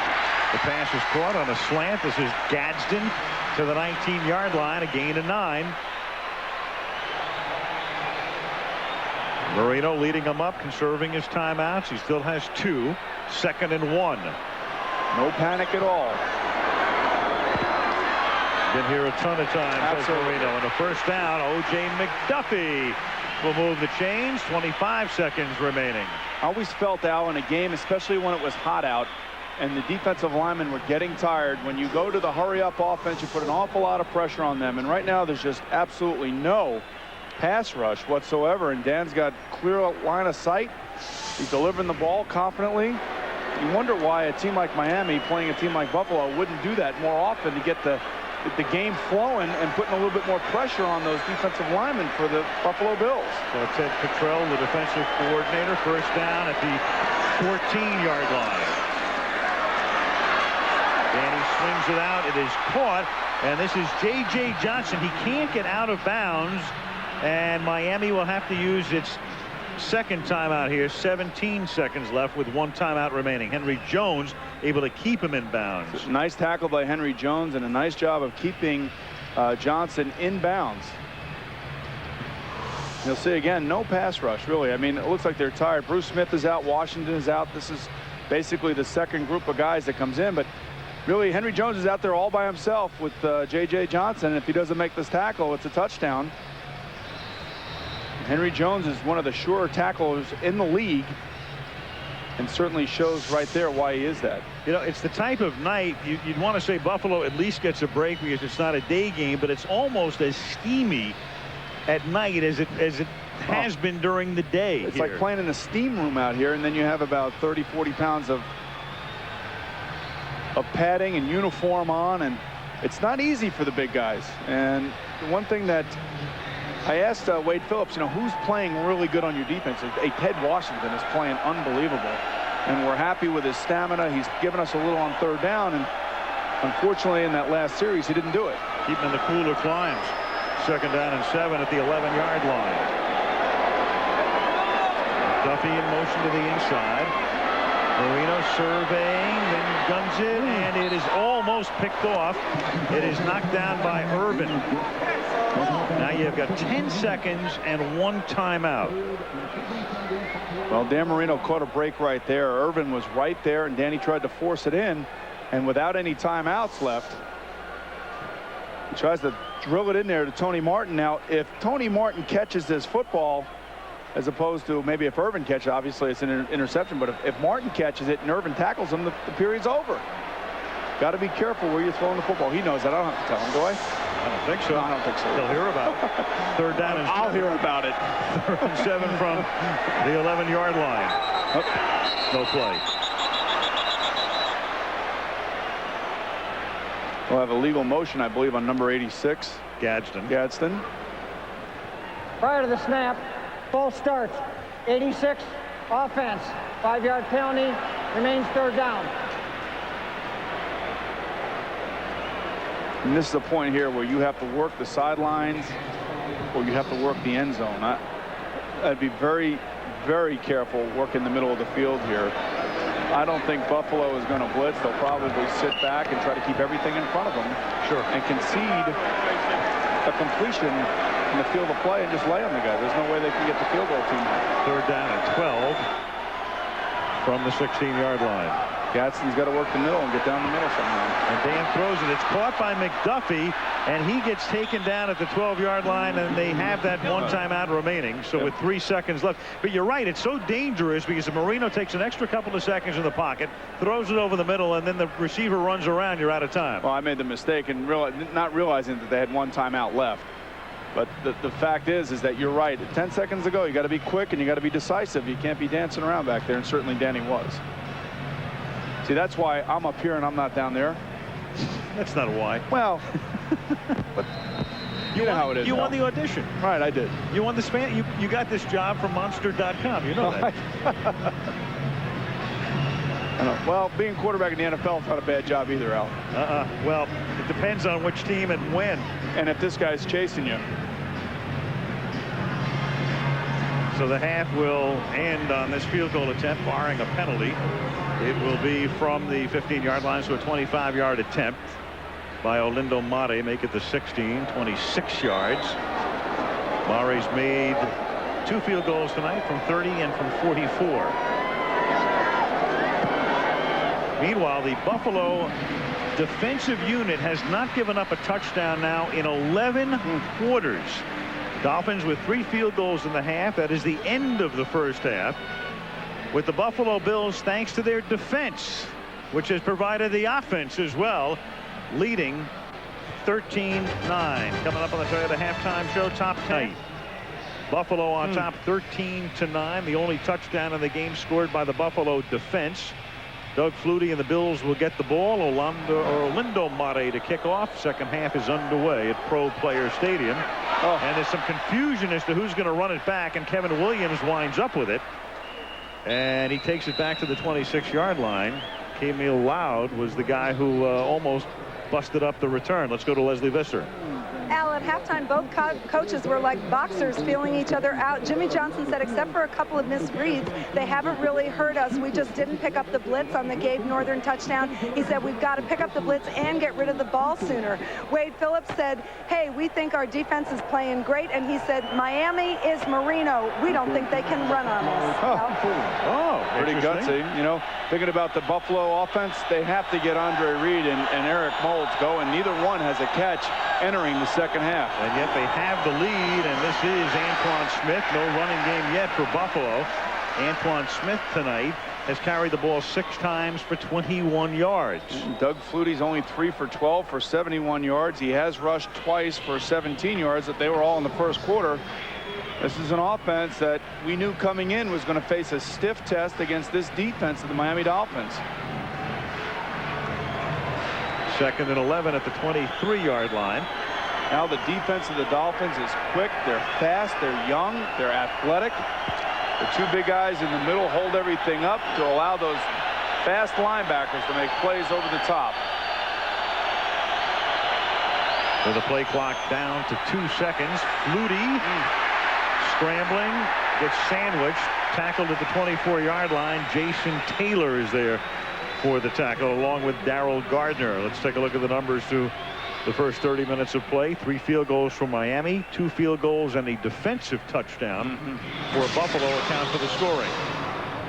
Big chunk of the Dolphins yardage came on that last drive. But you can see right there the points off of turnovers. The Dolphins 2 big turnovers. You wouldn't think that the Dolphins had 210 yards of total offense if you sat here and looked at this thing all night, and you just turned it on, and you wonder why they only have 9 points. Normally, that's enough to get you a lot more than 9 points. As Flutie sends one deep, and that is incomplete. And there's a marker down. You're going to have holding on number 23 of the Miami Dolphins. That's Antoine Smith. No, of the Miami Dolphins. Patrick Surtain. Right. Defensive holding. These are the things that Jimmy Johnson says he'll live with. Holding 23. Defense prior to the pass. By rule, 5-yard penalty from the previous spot. First down. And in talking to the defensive backs and listening to them talking about themselves and how they play, is that they know they're going to get beat. They know that there are going to be flags. You just don't want them on third down when you have an opportunity to get a change of possession right here. But Jimmy likes Patrick Surtain because he likes him playing inside, which is a little bit more difficult than playing outside because the receiver you're playing has a two-way go. First and 10 at the 30. Double tight end set now for Buffalo. Oh, get rid of it. And Flutie gets sacked by Calvin Jackson on a safety blitz. What a terrific call by defensive coordinator George Hill of the Miami Dolphins, knowing that, or believing that, the Buffalo Bills were going to run a play-action pass and try to get Doug Flutie out of the backfield and get him on the outside, and calling a blitz right up the middle. What a terrific play and call by George Hill. You can see both Zach Thomas and number 38 Calvin Jackson, their strong safety, come up the middle. Solid call by the defensive coordinator. Second down and 19 from the 21-yard line. Early in the third, Bills leading 13-9. It'll dump off to Linton, and Linton takes it up to the 27-yard line. It'll be third and long. Rich Owens in on the hit. Al speed kills in this league, and you can see Owens tracking down Linton from his defensive tackle spot, where he's on the right side and Linton is to the defense's left side, and he makes the tackle in pursuit, and here he comes off of his block. Those are the types of plays that quick, athletic defensive linemen can make. And those are the plays that Jimmy Johnson is requiring his guys to make if they want to stay on the field and play. Third and 13. Buffalo 1 for 6 on third down. Miami is 0 for 8 on third down. They just do get the play off. Flutie scrambling, but stopped well short of the first down by Rich Owens at the 32-yard line. So Owens in on back-to-back plays. Well, look where he tackled them out, too. It's downfield again, and the redirect for the defensive lineman is something that coaches are always looking for. They always start forward, and they want to see how quickly they can get back and change their direction to make plays down the field, and certainly Rich Owens showed why he's a valuable member of the defensive line for the Dolphins. Chris Moore to punt. Terrell Buckley to run it back. 37-yard boot. Buckley from the 32 with no help from his friends. And tackled right there by Antoine Winfield, their #1 draft choice. 11:05 left in the third. The Bills by 4.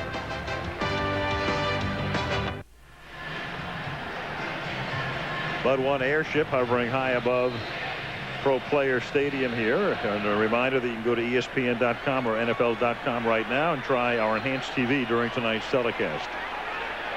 Pro Player Stadium, once known as Joe Robbie Stadium, because all Joe did was build it. And Cecil Collins takes it up to the 43, but like everything else, the name was for sale and it was purchased by the naming rights. It's all about bucks now, baby. You know that. Of course, it's some amateur players played here too during the baseball season as well. There's Cecil Collins, significant now that he's getting a start here in the second half. Made a nice run there, picked up 9 yards, actually picked up a first down, or close to a first down. They're going to measure, but Jimmy told us yesterday that he loves Cecil Collins, that he thinks that this kid can be something special. We talked about offensive line play when we talked to him a few weeks ago when we were in Denver, and he was telling us how, you know what, our offensive line wasn't so good in Dallas until we drafted this kid, Emmitt Smith. And then all of a sudden we had all these old Pro Bowlers on the offensive line, and it all goes hand in hand, really. If you have a good offensive line, you can make a good back a great back. If you have a back like a Terrell Davis, Jamal Anderson, Emmitt Smith, they can make an average offensive line an outstanding offensive line. No question. First and 10 from the 43. Collins. You know, when you think about Jimmy Johnson, fumble, and interesting. Nobody pointing him down. No whistle, nothing. Ted Washington is at the bottom of that pile. Bruce Smith, of course, is telling you it's Buffalo ball, but that doesn't matter until one of the striped shirts tells you. It's close. I wonder if the ground had caused this, but you can see right here he's saying no. Fumble, and it's recovered. Sam Cowart comes up with the football. Now the question is, popped him first. Will we get a replay here? Will we get a challenge by Jimmy Johnson? Let's take a look at this right here. Let's see what the ball's doing. Keep your eye on the ball and see if it hits the ground.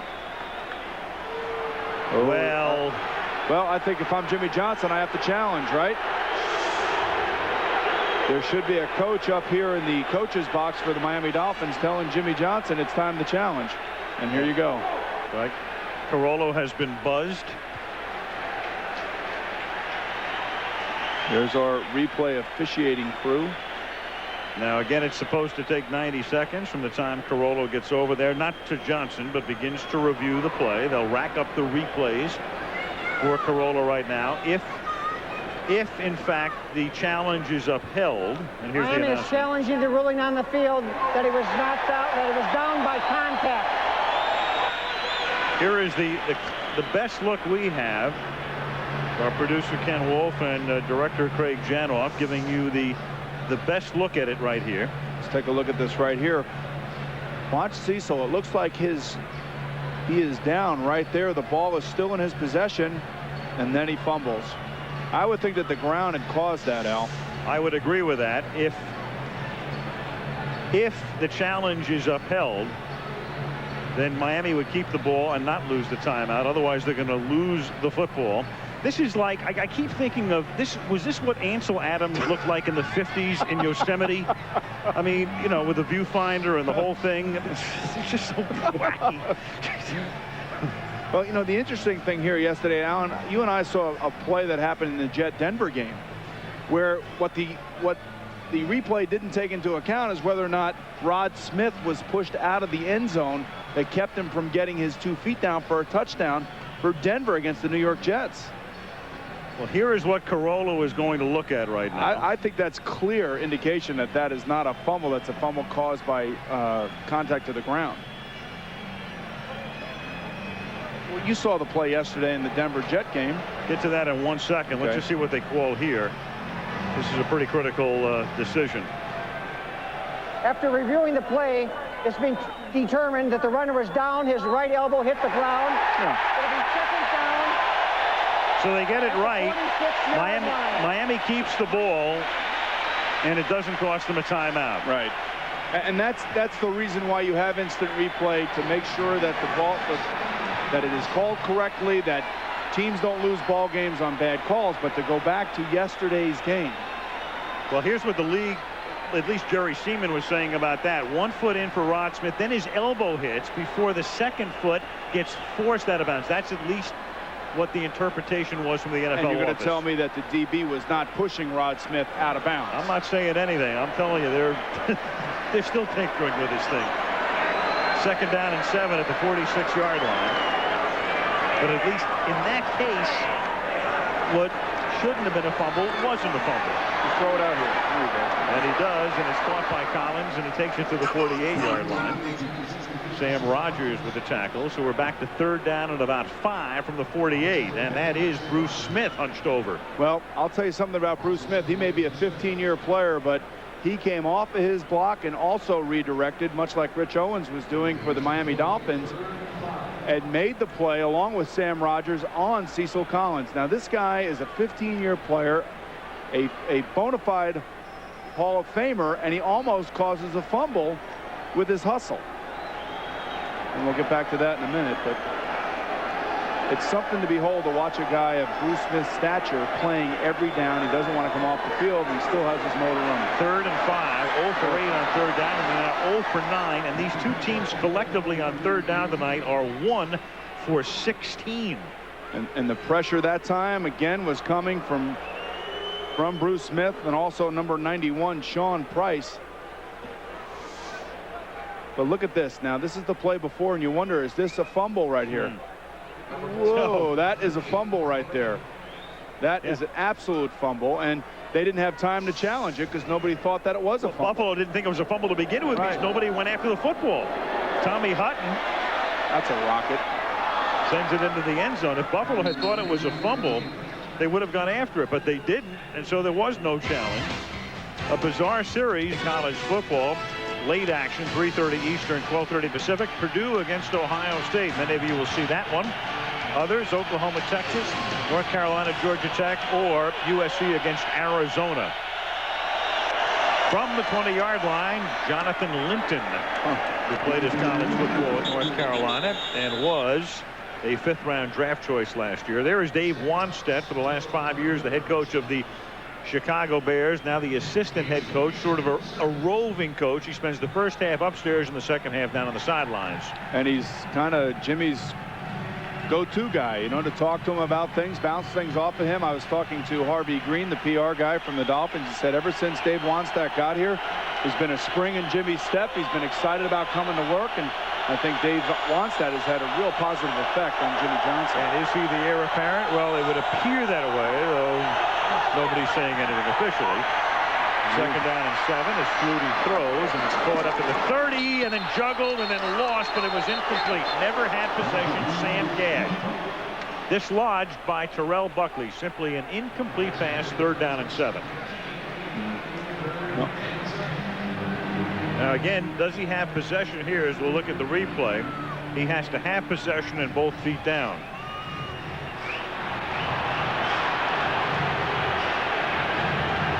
I don't know if his left foot's down, but just one.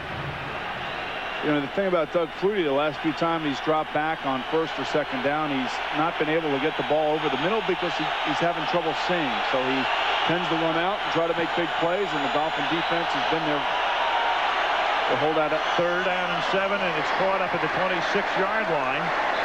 And it is short of the 1st down as the pass is hauled in for a 3-yard pickup by Kevin Williams. You know, the MVPs of this game are either going to be Chris Moore or Hutton on the other side, the punters.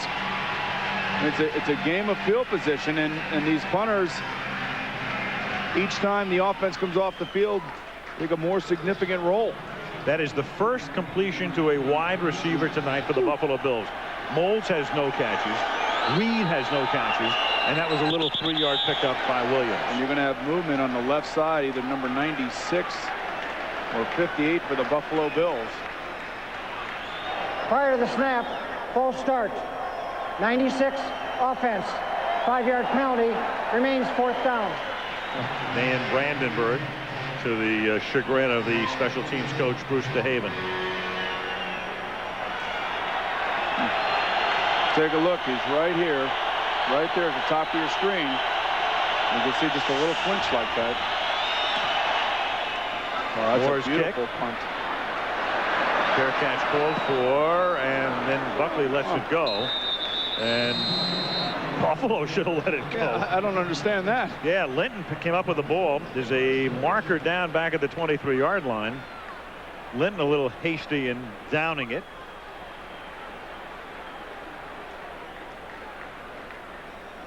And this is a hold against Miami.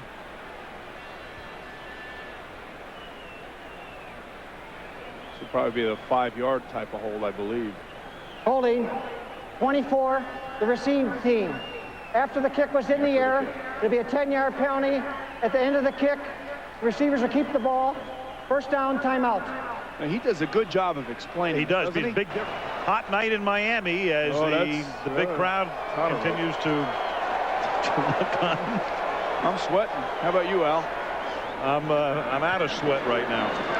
On 1st down, this is J.J. Johnson for a gain of 1. The Bills defense tonight.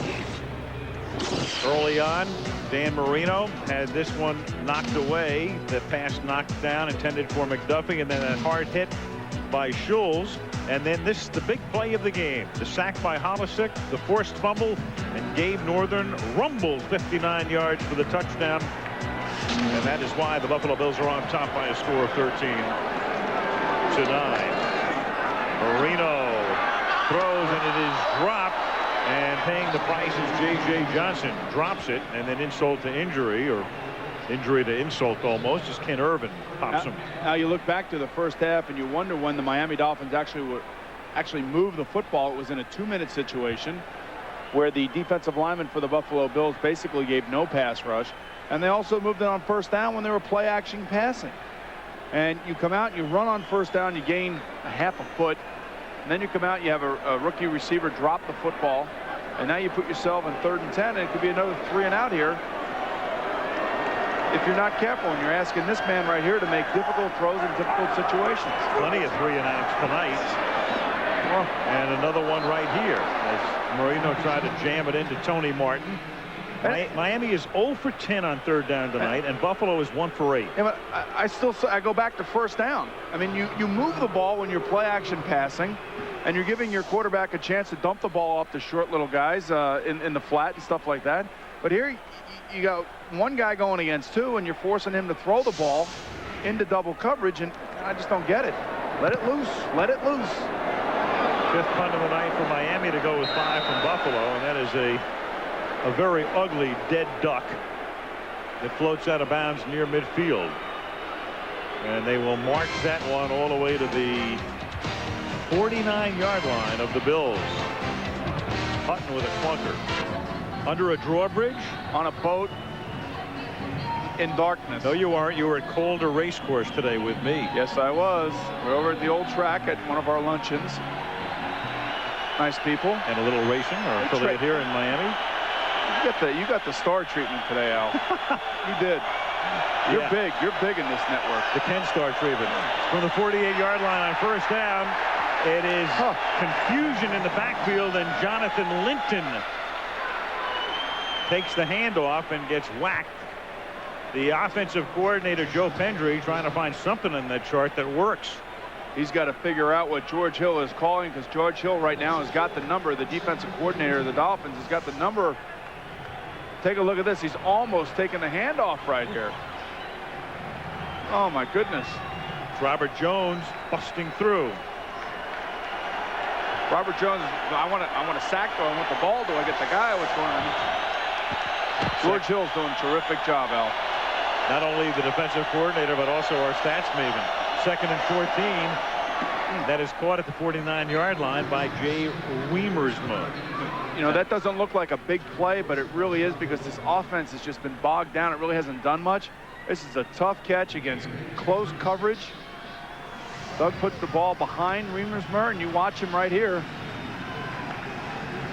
Going against Jerry Wilson. It's a nice catch by a big man in a tough situation. Now, you're over the 50-yard line. You have to make something happen here. Somebody has got to come up with a big play. Now, how about Eric Moles? Where has he been all night? He and Reed with nary a catch between them. And here comes the blitz, it looks like. And timeout as Buffalo came up to the line of scrimmage, and Miami countered with 8 guys along the line, all strung out. All strung out? So to speak. They weren't strung out. They were coming. 3rd down and 7.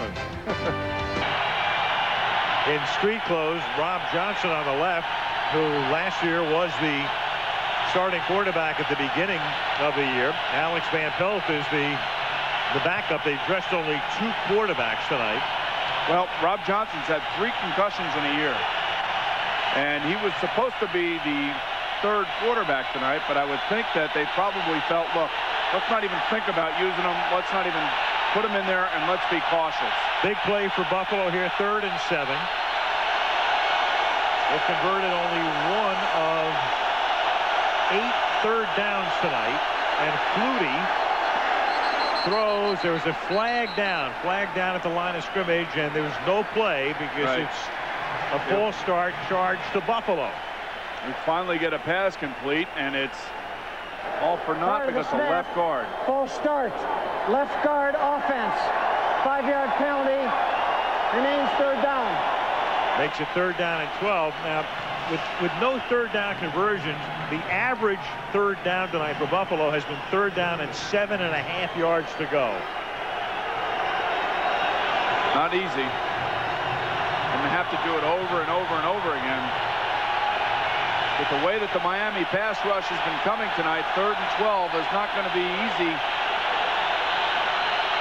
And it looks like they're... Action again, and again the crowd is so loud. Robert Hicks was already in a pass protect mode. Wade Phillips is trying to influence the officials. Prior to the snap, false start. 77 offense. To no avail. Penalty, remains third down.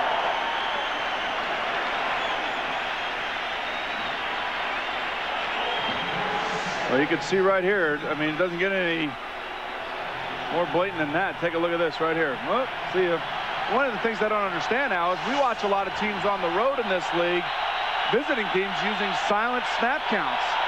And the Buffalo Bills don't seem to be doing that. Obviously, none of the last two plays. There they go. Now they're going to it. First Right now, time, they're just 3rd and 17. 4-man rush. Flutie going deep and incomplete. Intended for the rookie Peerless Price. Trace Armstrong makes the acquaintance of Doug Flutie, which he did at the end of the playoff game last year, forcing a fumble off a sack that cemented the victory for Miami. Well, I can't even begin to tell you how disconcerting it is for a quarterback knowing that every time he drops back, he's going to get hit when he throws the football. And at this point, that's what Doug Flutie is feeling. He's feeling the frustration of not being able to sit back there and deliver the ball. Moore's kick, short, wobbler. Good bounce. Buckley on a hop at the 20. Back out to the 27. Tackled by Antoine Winfield with 4:37 remaining in the third. Tomorrow, hockey's public enemy #1. He's demanding more money or says he won't skate. The fans are fed up, and guess what? They're taking him to court tomorrow on World News Tonight. Well, I guess he could step out on the ice tomorrow night and blow out a knee and then say goodbye to a career too, right? That's why I'm going to watch World News Tonight tomorrow to find out what this is all about. What the heck is going on there, boy? Right. It's hockey season, Al, right? You betcha, baby. Kings are 1-0. Rangers start tomorrow night at home against Ottawa. Back to the game. 27-yard line. That is caught by Tony Martin, who warbles his way out of bounds at the 44. Thomas Smith with the coverage. Wide first down passing. Here's Jason Taylor, the talented defensive end for the Miami Dolphins, one of the young studs on this team. And they've been relentless in pursuit of Doug Flutie tonight. But going back to the Miami offense, when you throw on first down, you have big chances to make plays down the field because defenses have had 8 guys around the line of scrimmage. They're trying to stop the run. 1st and 10 at the 44-yard line. Marino goes the other way, and that's McDuffie, who's had a pretty silent night up to the 49. OJ led the league last year in receptions with a total of 90, which was a fairly low number considering the triple digits that a lot of guys have reached in this decade. There's Kippy Brown, the offensive coordinator of the Miami Dolphins. If I'm Kippy, I want to put pressure on the Buffalo Bill defense. I want to wear them down, and the way to do that is to run an up-tempo offense. Put pressure on that defensive line, make them pass rush, make them run around out there. 3.5 to go in the third. Buffalo leading by 4. 3rd down and 4. Collins to the 47-yard line, a little short of the first down. It'll be 3rd and 1 as Miami will come up to the line attempting to convert their first 3rd down of the night. Well, when you look at it, 3rd and 7, 3rd and 6, 3rd and 6, 3rd and 8, 3rd and 10, 3rd and 5, 3rd and 1 is a bonus. And it's because they got positive yards and good yards on first down. Defensive coordinator Ted Cottrell. Well, he seems to be dialing up the right numbers thus far tonight as well. But last 3 weeks, in fact. 3rd and 1 from the 47, and Marino's going to throw on 3rd and 1 and has it knocked away by Ken Urban. So on 3rd down and a short one without a single 3rd down conversion tonight, they go to the air and it's incomplete. Well, it looks like they're going to go for it here, Al, and Well, this is really good defense. I don't understand the call on 3rd and 1 to throw a ball all the way across the field where a defensive back has a chance to make an interception. For the life of me, I don't know why you would call that play. Well, at least going to line up to go for it. 4th and 1, a short one at the 47-yard line. And they do go for it. And with a second effort, it's Collins who somehow submarines his way, I believe, to a first down. It looks like it is a first down, and you talk about tough yards, tough runs, and big plays. 1 yard in a football game could mean the momentum of the football game, and you could see that the second effort by Cecil Collins gets his team the first down. You talk about breaking tackles at the line of scrimmage in important situations, and this is it. He's hit right there and somehow submarines his way to the first down. The backer will not be denied. In some way, somehow, he makes the first down. At the 45-yard line, 1st and 10. Marino pressured, sacked, lost the football, and it's recovered. Bruce Smith extracted it, and Kevin Gogan winds up with it. Bruce. We've seen that before. 9.5 times in Smith's career now has he sacked Marino. He has made the acquaintance of Dan more than any other defender in Marino's career. The interesting thing here is that they bring number 99 along with Smith, so Gogan is the one responsible for Smith because he's lined up over the guard. Gogan's a good player, a tough and nasty player, but to have to block Bruce Smith and his quickness is not easy for a big man of his size. On 2nd and 21. Marino throws, caught at midfield. Drayton is able to fight his way to the 43-yard line before he's knocked out of bounds. About 8 yards shy of the first. Whew.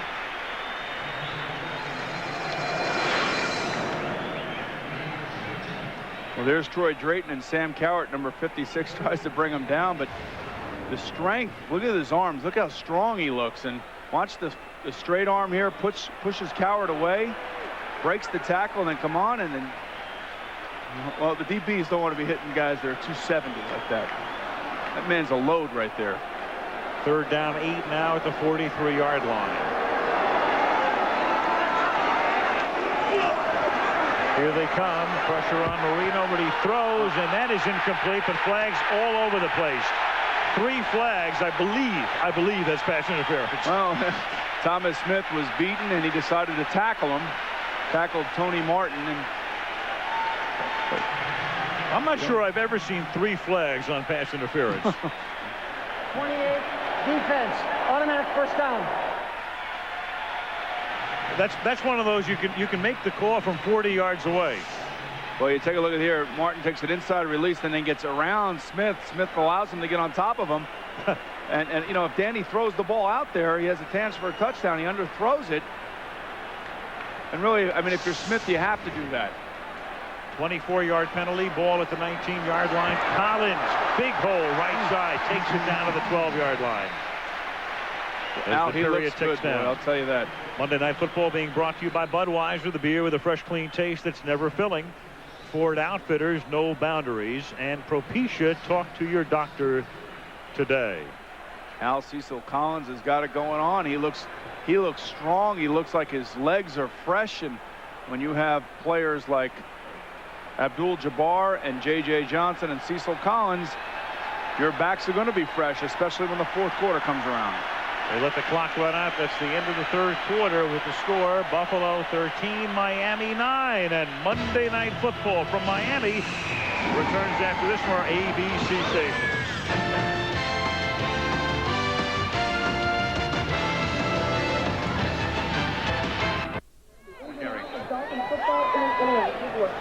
Fourth quarter beginning in Miami. Al Michaels with Boomer Esiason and Leslie Visser. The Buffalo Bills with a 2-1 record. Miami 2-0 coming in. New England on top in the AFC East 4-0. And it is 2nd down and 4 for Miami at the 12-yard line. And this is Cecil Collins seeing a lot of action here in the second half, picking up the first down. He's tackled by Rodgers, and this drive was kept alive by Miami going for it on a 4th down, and Collins picking up the first. And making a terrific run to get the first down.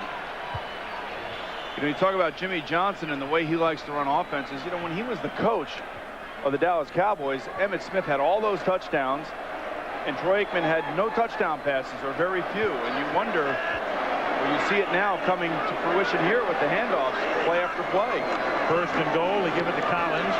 A moment ago, you just saw that shot of Kareem Abdul-Jabbar. Remember, with him clapping there, and here's a guy who's in effect losing not his job necessarily, but losing a lot of playing time watching the other guys. But at least on the sideline, I mean, he's a team guy. I talked to him in Denver, and I had asked him what was it like in your meetings with the young guys, and he says, you know what, this game is meant for young guys. I could still play, I could still give a lot for this football team, but my role now is to help these guys and to show them, but I'll always be there for them. This game is meant for young. This guy's 25 years old. I know that, but look at the guys that are there now. They're younger than he is. They're 12. That's right. It seems like. Second down and goal from the 8. Marino throws over the middle into traffic, and it's incomplete. He tried to jam it in there to Gadsden, Aranda Gadsden over the middle. And actually threw the ball a little bit behind him, and this is a tough catch for a receiver cutting across the middle, especially with Kurt Schultz back there. I mean, he's hitting everything that moves tonight. Well, you know, that's good defensive recognition on the part of Schultz, and him seeing things happen and him making the play. Third and goal. Again, Miami 0 for 11 on third down. If they convert here, it'll be a touchdown. And it almost is, but it's dropped by McDuffie. And it was Donovan Greer, who plays in the dime, who got back there to help at least obstruct it and maybe get a finger on it. Well, Donovan Greer wants to let everybody know that he made the play, but he was beat at the line of scrimmage. And let's take a look at this right here. Here's the ball. Danny throws it right over Greer's head, and McDuffie's open. And Greer actually gets his left hand in there and gets his hand on the ball. All right, great play. Luckily. Yes. Well, wasn't even looking. Back to the play. He had his back to it. This is a 26-yard field goal attempt by Mare, and that is good. So Olindo, who kicked 4 against Arizona, has another 4 here against Buffalo. And it's Buffalo 13, Miami 12. How long did it take that guy to get ready for this game? Here's Mate kicking off, taken at the 6-yard line. Kevin Williams brings it back to the 20, where he gets, I mean, there are like 8 Dolphins in on the tackle. Well, that's the way you play special teams, is gang tackle and get after him and see if you can force a fumble. A ton of Dolphins, and each guy averaging about 250. After the game, a reminder, you can tune into ESPN's Sports Center Monday Night Football postgame show featuring live reports and analysis. And then on Wednesday here on ABC, this will set the medical profession back, they tell us, an all-new 2 guys and a girl Wednesday right here on ABC. Well, if for anything out right now, the Buffalo offense has got to move the ball. They got to eat up some clock, and they have to give their defense a chance to catch its breath. Been on the field a long time tonight. From the 20-yard line, first down. Flutie deep, and it is hauled in by Moulds. Terrell Buckley with him step for step. A flag comes in at the end. That would be Moulds' first catch of the game. The guy went to the Pro Bowl last year.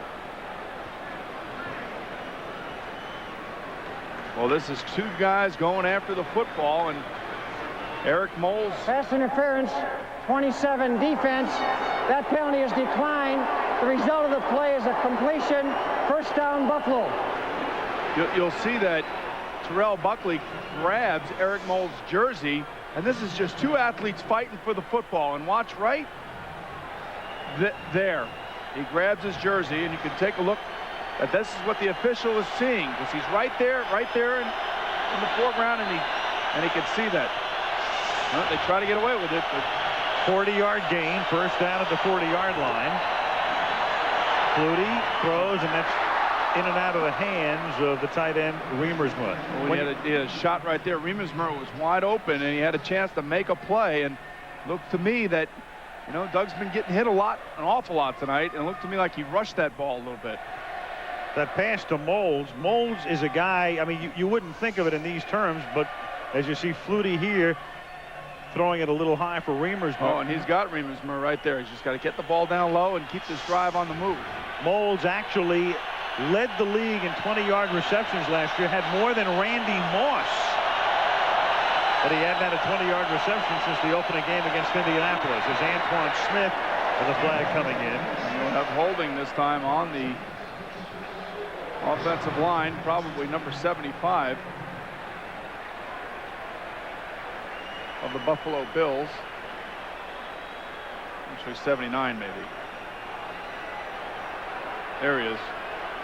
That's a Pro Bowler, Reuben Brown. Holding, 79, offense. 10-yard penalty, replay, second down. Well, you talk about Eric Moles, and you think back to the '96 draft. You had Keyshawn Johnson, Terry Glenn, Eddie Kennison, and Marvin Harrison in that draft, along with Eric Moles. And Moles came to play last year. Everybody found out how good he was, and now it's Marvin Harrison's turn. Meanwhile, it's Flutie against Marino. Doug, amazingly, 3-0 in regular season starts against Dan. 1-0 with Buffalo and 2-0 when he was with New England. And that is caught over the middle and hauled in by Remersma to the 34-yard line, and he is 4 yards shy of the first down. The Buffalo coaching staff was telling me how good this kid was as a tight end, and certainly has a real feel for the zones and knows how to get open. And let's take a look at him here. He's lined up inside, and one of the reasons Doug is able to see in the middle of the field now is because he's in the shotgun. And he has a clear line of sight and delivers the ball right on the money. Remersma 85 yards in receptions tonight, 3rd down and 4 from the 34. Uh-oh. And that is caught at the 29-yard line by Eric Moles, and his forward progress will net the first down. Jerry Wilson, that time on a corner blitz. He likes to do that a lot, but you're giving up the corner when you do it. Well, you know, and the nice thing about this is that Doug saw it, he read it, and he threw away from it. And talking to Doug Flutie, one of the things that he says frustrates him is that, you know, 95% of the time he's in the pocket delivering the ball, going through his reads, and throwing the ball from the pocket. It's the other 5% when he's out there making those great plays. And unfortunately, everybody thinks of him as this guy that runs all over the field and just makes plays. Well, he now is a guy that has learned to stay in the pocket and deliver the ball, and has done a nice job of that from last season and now until this season. And that shows you right there that he's a guy that can read a defense as well as just make plays on the move.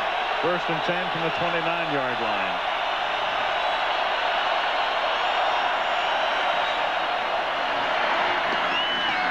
Caught, and that is Kevin Williams slipping a would-be tackle and taking it to the 6. That time Jerry Wilson had a chance to stop him early on, and he stepped right by him. Well, again, you're talking about matchups, and the way that the Buffalo Bills are creating the matchups that they want is that they're spreading the Dolphin defense out. And if they can give Doug a little time, he could sit back there and he'll deliver the ball, and Kevin Williams makes a nice catch on that. Watch this catch right here. It's a nice catch. 1st and goal now from the 6-yard line.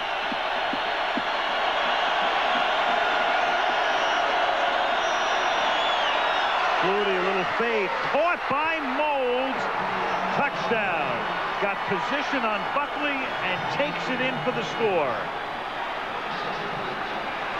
And so Eric Moles, who had been having a silent night, a 40-yard reception on that series, and then a touchdown.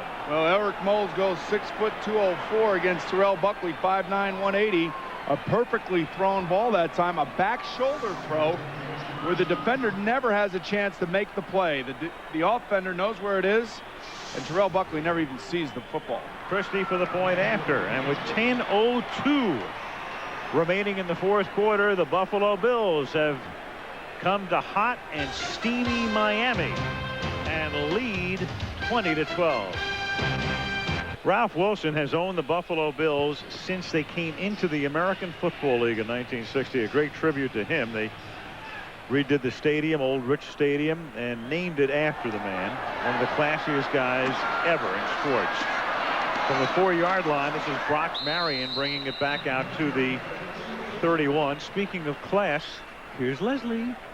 Well, thank you, Alan. As you know, for 11 years, he was the symbol of the Buffalo Bills in the days of the no huddle when they made almost annual appearances in the Super Bowl. Jim Kelly is a veteran of these Dolphin-Bills wars. Oh, yeah. And, Jim, talk a little bit about tonight. What have the Bills done well, and what do they have to do to put it away? Well, at the beginning, I started wishing they would throw more on first down, and they started opening up a little bit more. And that particular drive, you know, it's a real close game. They started doing that, and that's what I liked about it. Getting back and getting to the basics of throwing the football on first down. I like that. Yeah, so does Dan Marino. Is there somewhere in your heart, you saw John Elway, the class of '83, win a couple of Super Bowls. Somewhere in your heart, are you rooting for Dan Marino? Oh, there's no doubt. I mean, except for tonight. Of course, I can't root for Dan tonight because, you know, of course, being a Bill. But you know, if he ever got the chance and he got there, there's no doubt about it, because he's one of my best friends and one of the classiest guys I've ever met. And I would love to see him do it. But of course, the Bills have been there 4 times. We haven't won one. I hope we get there first, but my second on my list is, without a doubt, is Dan. And third on your list was Boomer Esiason. Boomer. Oh, Boomer. He's been retired for a while, hasn't he? Yeah, he's out of the game now. Boomer's been one of my idols. You know, he's 38 going on like 45. I consider him one of them good old buddies. Tell him I have more hair than him. I have more hair than him, Leslie.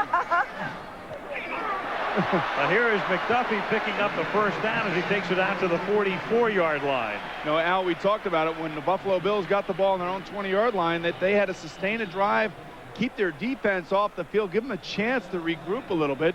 And all Doug Flutie does is go out and complete 5 of 6 passes for 90 yards. They had a 10-yard penalty in that drive, and he throws a touchdown pass and puts his defense in a good situation right now. Now it's up to Dan Marino to respond and answer back, which I'm sure he will, I have a feeling. Dan Marino, who, of course, is used to fourth-quarter comebacks more than anybody in the history of the league. They'll have to pull off another one tonight, and instead has it intercepted by Holasek. Holasek, who forced a fumble that led to Northern's touchdown, takes it to the 19, and there is your player of the game right now, John Holasek, in his 5th year out of Illinois, with a huge sack and a forced fumble, and now a pick.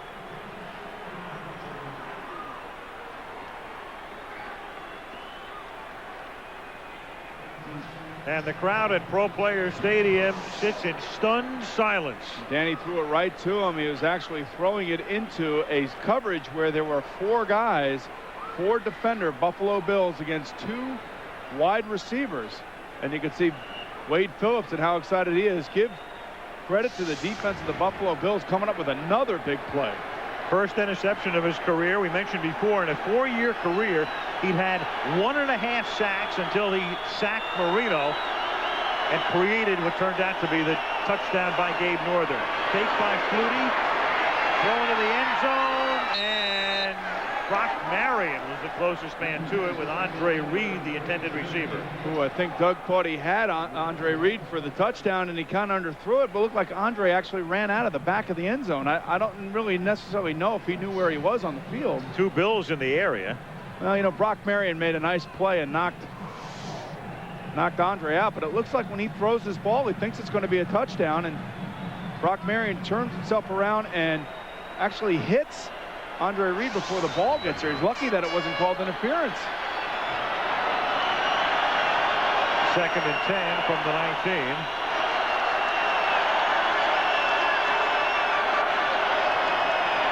Antoine Smith, he picks up 5.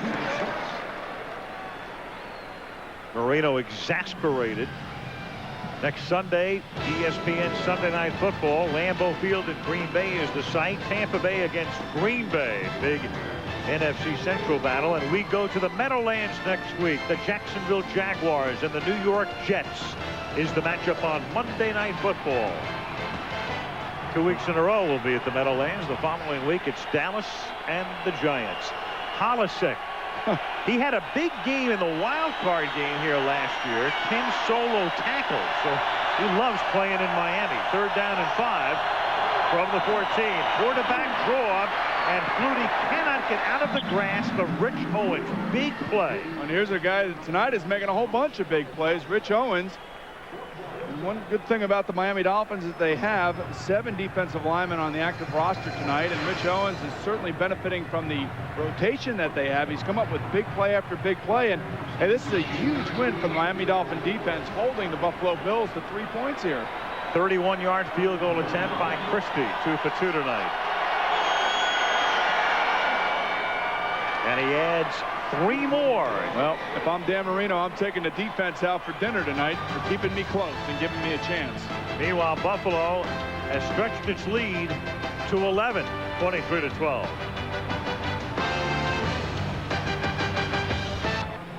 A touchdown in the equivalent of 3 full games. And the kickoff is fielded at the 4-yard line by Brock Marion. And Marion breaks one. Marion into Buffalo territory.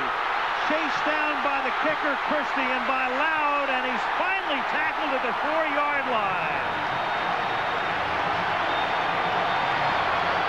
Brock Marion, who used to run kicks back for Dallas, got the job back in Miami when they sent John Avery to Denver.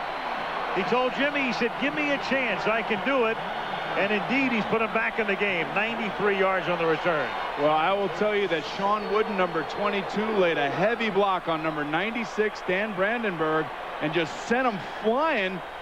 They gave the chance for Marion to get up, and then not only is Wooden blocking Brandenburg and knocking him down, he's also taking on number 21,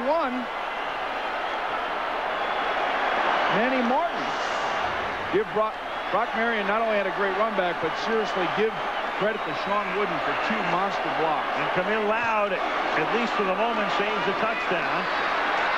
Taking it to the 1-yard line is Cecil Collins, and he better hold on to the football. 2nd and goal.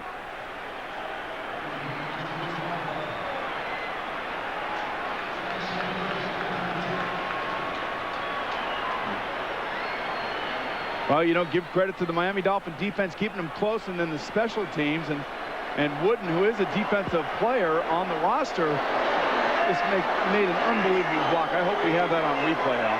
2nd down and goal from the 1. Collins, nothing is there, and in fact, then he tries to make something out of it, and Kurt Schultz is there for another monster play.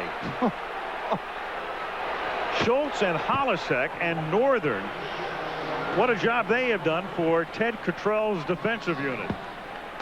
Well, if you like defense in the NFL, you like seeing guys getting after it. Well, certainly you're seeing that tonight, and this is just being manhandled at the line of scrimmage. And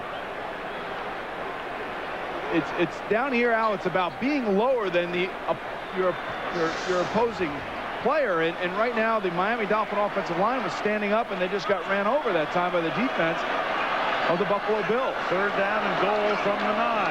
4-man rush. Marino throws, caught by McDuffie for the touchdown.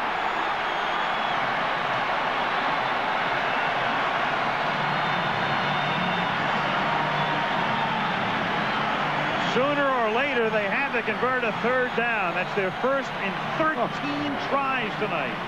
Well, we've seen 2 quarterbacks battle tonight, get banged around, throw interceptions, be knocked down to the ground, and certainly both of them have competed hard. There's Doug Flutie, and have made big plays here in the 4th quarter to keep their teams in it and keep it close. Now they go for 2 because you're down by 5, so that's what you have to do to get within 3. Henry Jones, number 20, was playing so far inside that he had no chance of covering McDuffie. Blown coverage, going for 2, Marino out of the gun. Ball spotted at the 2-yard line for the 2-point conversion, and they keep it on the ground, and they give it to the fullback Pritchett, and he doesn't get it. He got inside the 1 and no farther.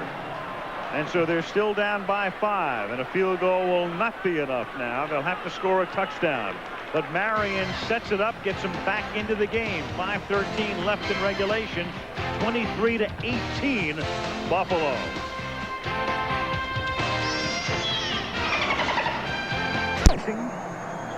Kevin Williams ready to run the kickback. The Dolphins like to onside kick a lot.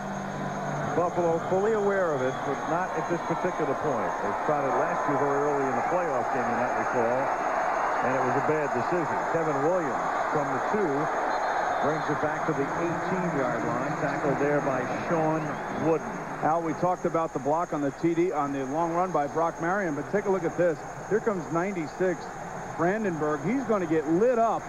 Actually, he's right here. He's going to get lit up right there by Wooden, and that creates seams in the return holes. And when you're a special teams guy like that, you have to have your head on a swivel because you don't know where the blocks are coming from.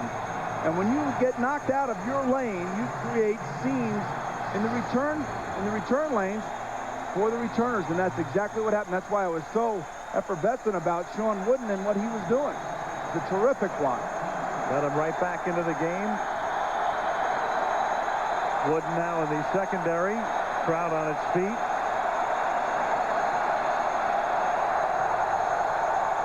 Flutie out of the vacant backfield with the receivers strung out left and right. He throws and is caught by Moles. And Eric is out of bounds up at the 27-yard line. You talk about the stress and tension of playing in the NFL. Here's Doug Flutie and his offense. They just had a beautiful 80-yard drive. He completed 5 out of 6 passes. Touchdown. Miami comes back. You've been sitting on the sideline watching, and now you have to do it again. There's no rest. 2nd down and 1. Now we're inside 5 minutes, so that means when a player goes out of bounds, the clock does not get rewound. Had Mold stayed in that time, the clock would have kept going. But within 5 minutes of the end of the 4th quarter, it stops until the next snap. And on 2nd and 1, this is Smith, and it becomes very important right now because Buffalo needs to take some time off the clock. Miami has all 3 of its timeouts, plus the 2-minute warning remaining. I think you'll see Doug be deliberate, but one of the things that Joe Pendry did on the first series was spread him out and put him in the shotgun. And to me, it seems like that's when he's his most effective as a quarterback because he gets to survey the whole field. He's not behind that big wall of offensive line. He can see the field a little bit better. 1st and 10 up at the 29.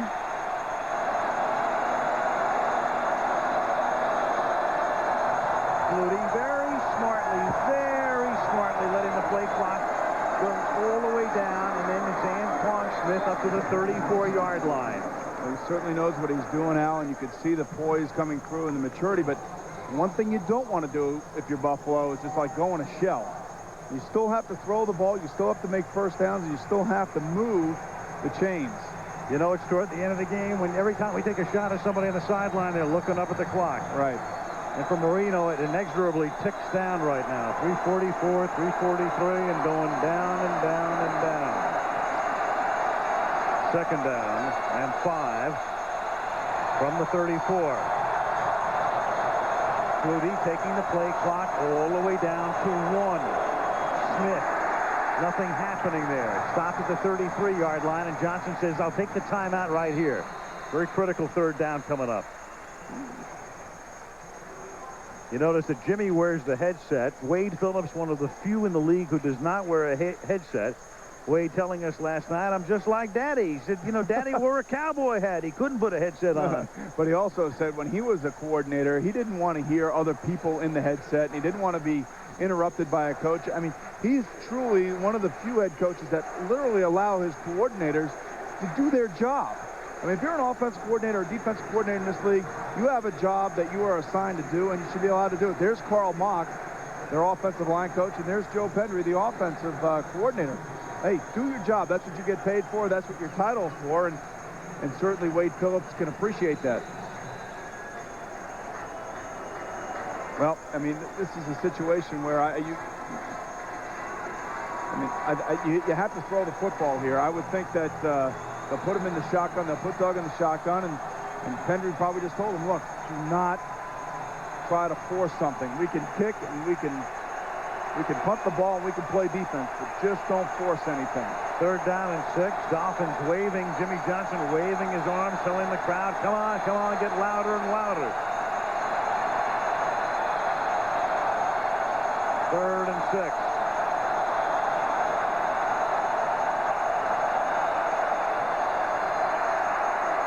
Flutie stepping out, tackled to the 35, shy of the 1st by Jerry Wilson. And there's your speed on defense again, but a smart play by Doug Flutie. It keeps keeps the clock running, but now it forces Miami to take a timeout as well.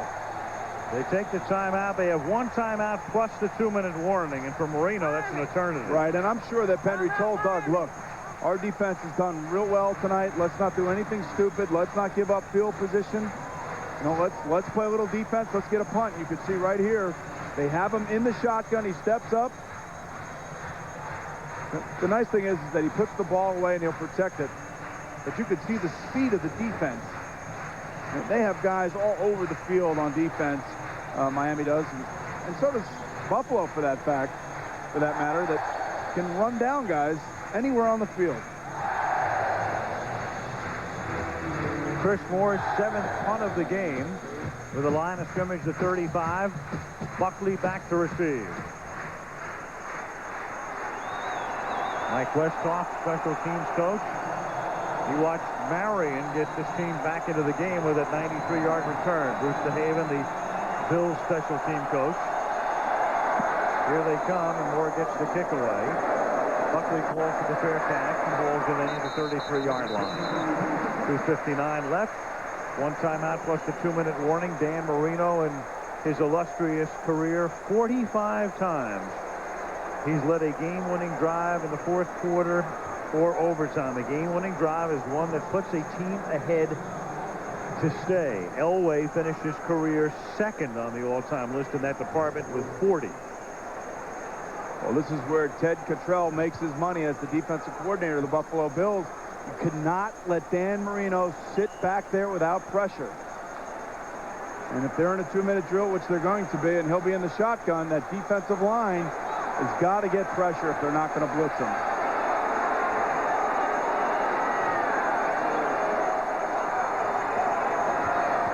Four-man rush. And then it's caught by Conrad, the fullback. Nice block, and Conrad is able to turn a 6-yard gain into about an 11-yard gain thanks to Stanley Pritchett. So they put the two big backs, Pritchett and Conrad, in the backfield together. Now, this is the situation where now if the Buffalo defense doesn't force anything to happen and Dan Marino sits back there with no pass rush, when you snap the ball back, the more time he has, the more separation these short receivers are going to have, and the more ability they're going to have, the better ability they're going to have to be able to make yards after the catch. You have to put pressure on the quarterback. You have to come after him. First down at the 43-yard line. Marino pump faking, throwing, and that's incomplete. Intended for McDuffie. Covering on the play was Donovan Greer. 2nd and 10. You can see that time they brought 6 guys. They want to make sure that Marino has somebody in his face. Make him make a decision quicker than he would like. 2nd and 10 from the 43-yard line.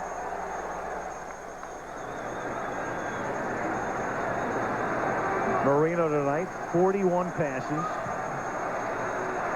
There are the numbers, 22 complete. 60.1 is a low rating. 2nd down and 10. And Dan going deep and incomplete. The coverage is outstanding. Intended for Gadsden and blanketed by Irvin.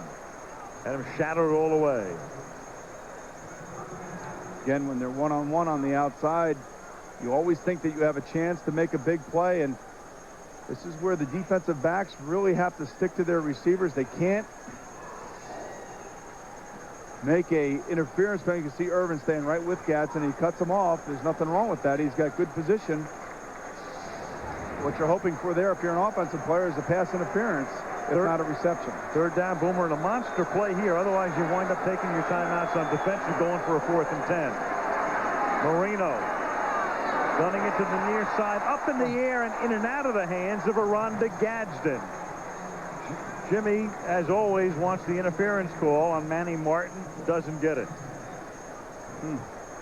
So it's 4th down and 10. If you're Johnson now, 2 choices. 4th and 10 and you go for it.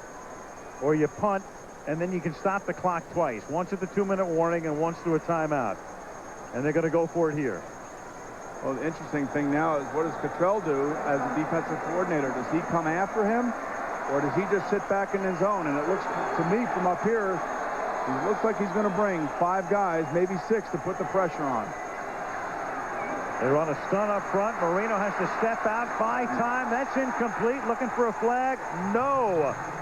O.J. McDuffie, the intended receiver, and Donovan Greer, their nickel back, in on a lot of key plays tonight, helping to break it up. And so Miami will now give the ball up in its own territory and be forced to use its one timeout on defense and get one more stoppage at the 2-minute warning. You see the pressure by Hansen this time. They only had a 4-man rush, and if you can get Dan out of the pocket and make him throw on the run, you can make plays like this as a defense. And coming in tonight, Al, I talk so much about the Miami defense and how good they are, how quick they are, and the plays that they make, and they certainly have shown that tonight. But the Buffalo defense, I think, has made a statement tonight. Absolutely. I think the Buffalo defense all of a sudden is a unit that's going to get a lot of acclaim. People now understand what they're doing in Buffalo, and it's not just Flutie, and it's not just their offense. It's a tremendous defense. And they've proven that 3 weeks in a row. And now Flutie gives the ball to Smith. Miami will take its final timeout here, and then have one more stoppage at the 2-minute warning, and all it will take for Buffalo to run out the clock is one first down. And there are people in this league that thought going into tonight that Miami had a real solid football team on both sides. They watched them Monday night against Denver. They knew that they beat the Arizona Cardinals. You see those two teams and what their records are, so you wonder how significant those victories were for this football team. Obviously, it's not the end of the world, but certainly when your division foe comes in and beats you at home, that's a significant statement by the Buffalo Bills right here. Very big, because now you've got Miami out of the way on the road, and you get them at home. And now the Buffalo Bills can really begin to concentrate on their own division, because they go home. They'll play 2 out-of-division games at home, Pittsburgh and Oakland, and they go to Seattle, they go to Baltimore, they go to Washington, and then it really gets hot and heavy for them in the middle of November when Miami, the Jets, and New England form the base of their schedule in the month of November. Now there's a whole bunch of guys up in Boston wondering right now, you know, is this team as good as it's showing tonight, especially on defense? And those guys are the New England Patriots, who are off to a great start, 4-0. Second down and 8 now from the 41-yard line. Smith, and he gets taken down, and for the moment that's a game-saving tackle by Wooden. Otherwise, with a 2-minute warning coming up, that's the last time Miami can stop the clock, and Buffalo could have run it out. 2-minute warning in Miami, where the Bills are stunning the Dolphins 23-18.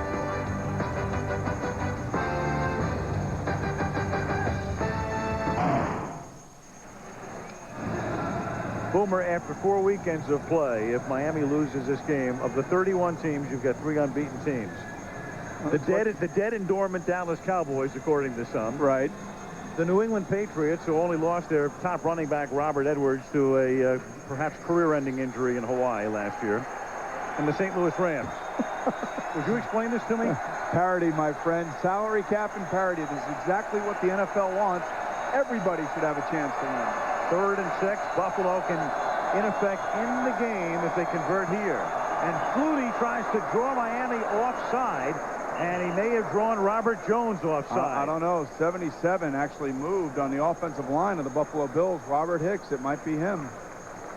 Question is, was he drawn offside by the movement of the defense? And that's exactly what Wade Phillips is screaming about. Neutral zone infraction. Yep. Number 52. Defense. 5-yard penalty. Remains 3rd down.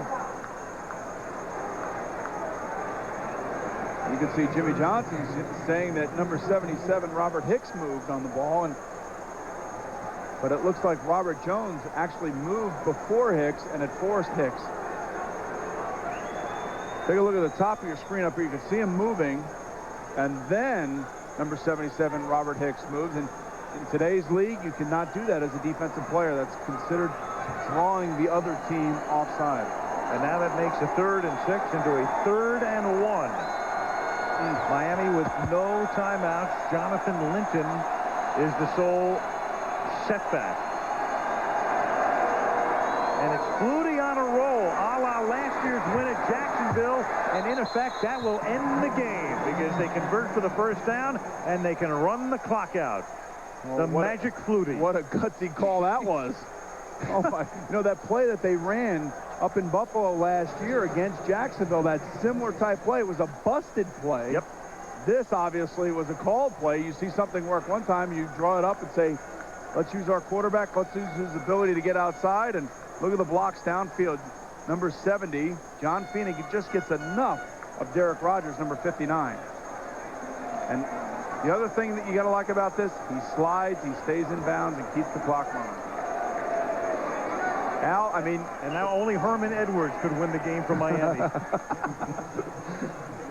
The thing about it is that Buffalo came down here. They made a statement tonight. I think that this is a team that found itself after its tough opening loss to the Indianapolis Colts, who many people think of as one of the most improved teams in football. And now you have yourself a new top dog when it comes to a team that wants to make a statement. And think about the unlikely sources tonight of the victory. John Holisick, a linebacker who gets so little attention and zero acclaim. Gabe Northern running it in for a touchdown. Kurt Schultz all over the field tonight. Absolutely. Bruce Smith, the pass rush. I mean, think about it. The Bills have just come in here, and on a night when Flutie doesn't complete 50% of his passes, when their running back Smith gains 36 yards on 12 carries, when Moles is shut out for most of the game, winds up with 4 catches for 60 yards, and Reed doesn't have a catch, they come into Miami and beat the Dolphins.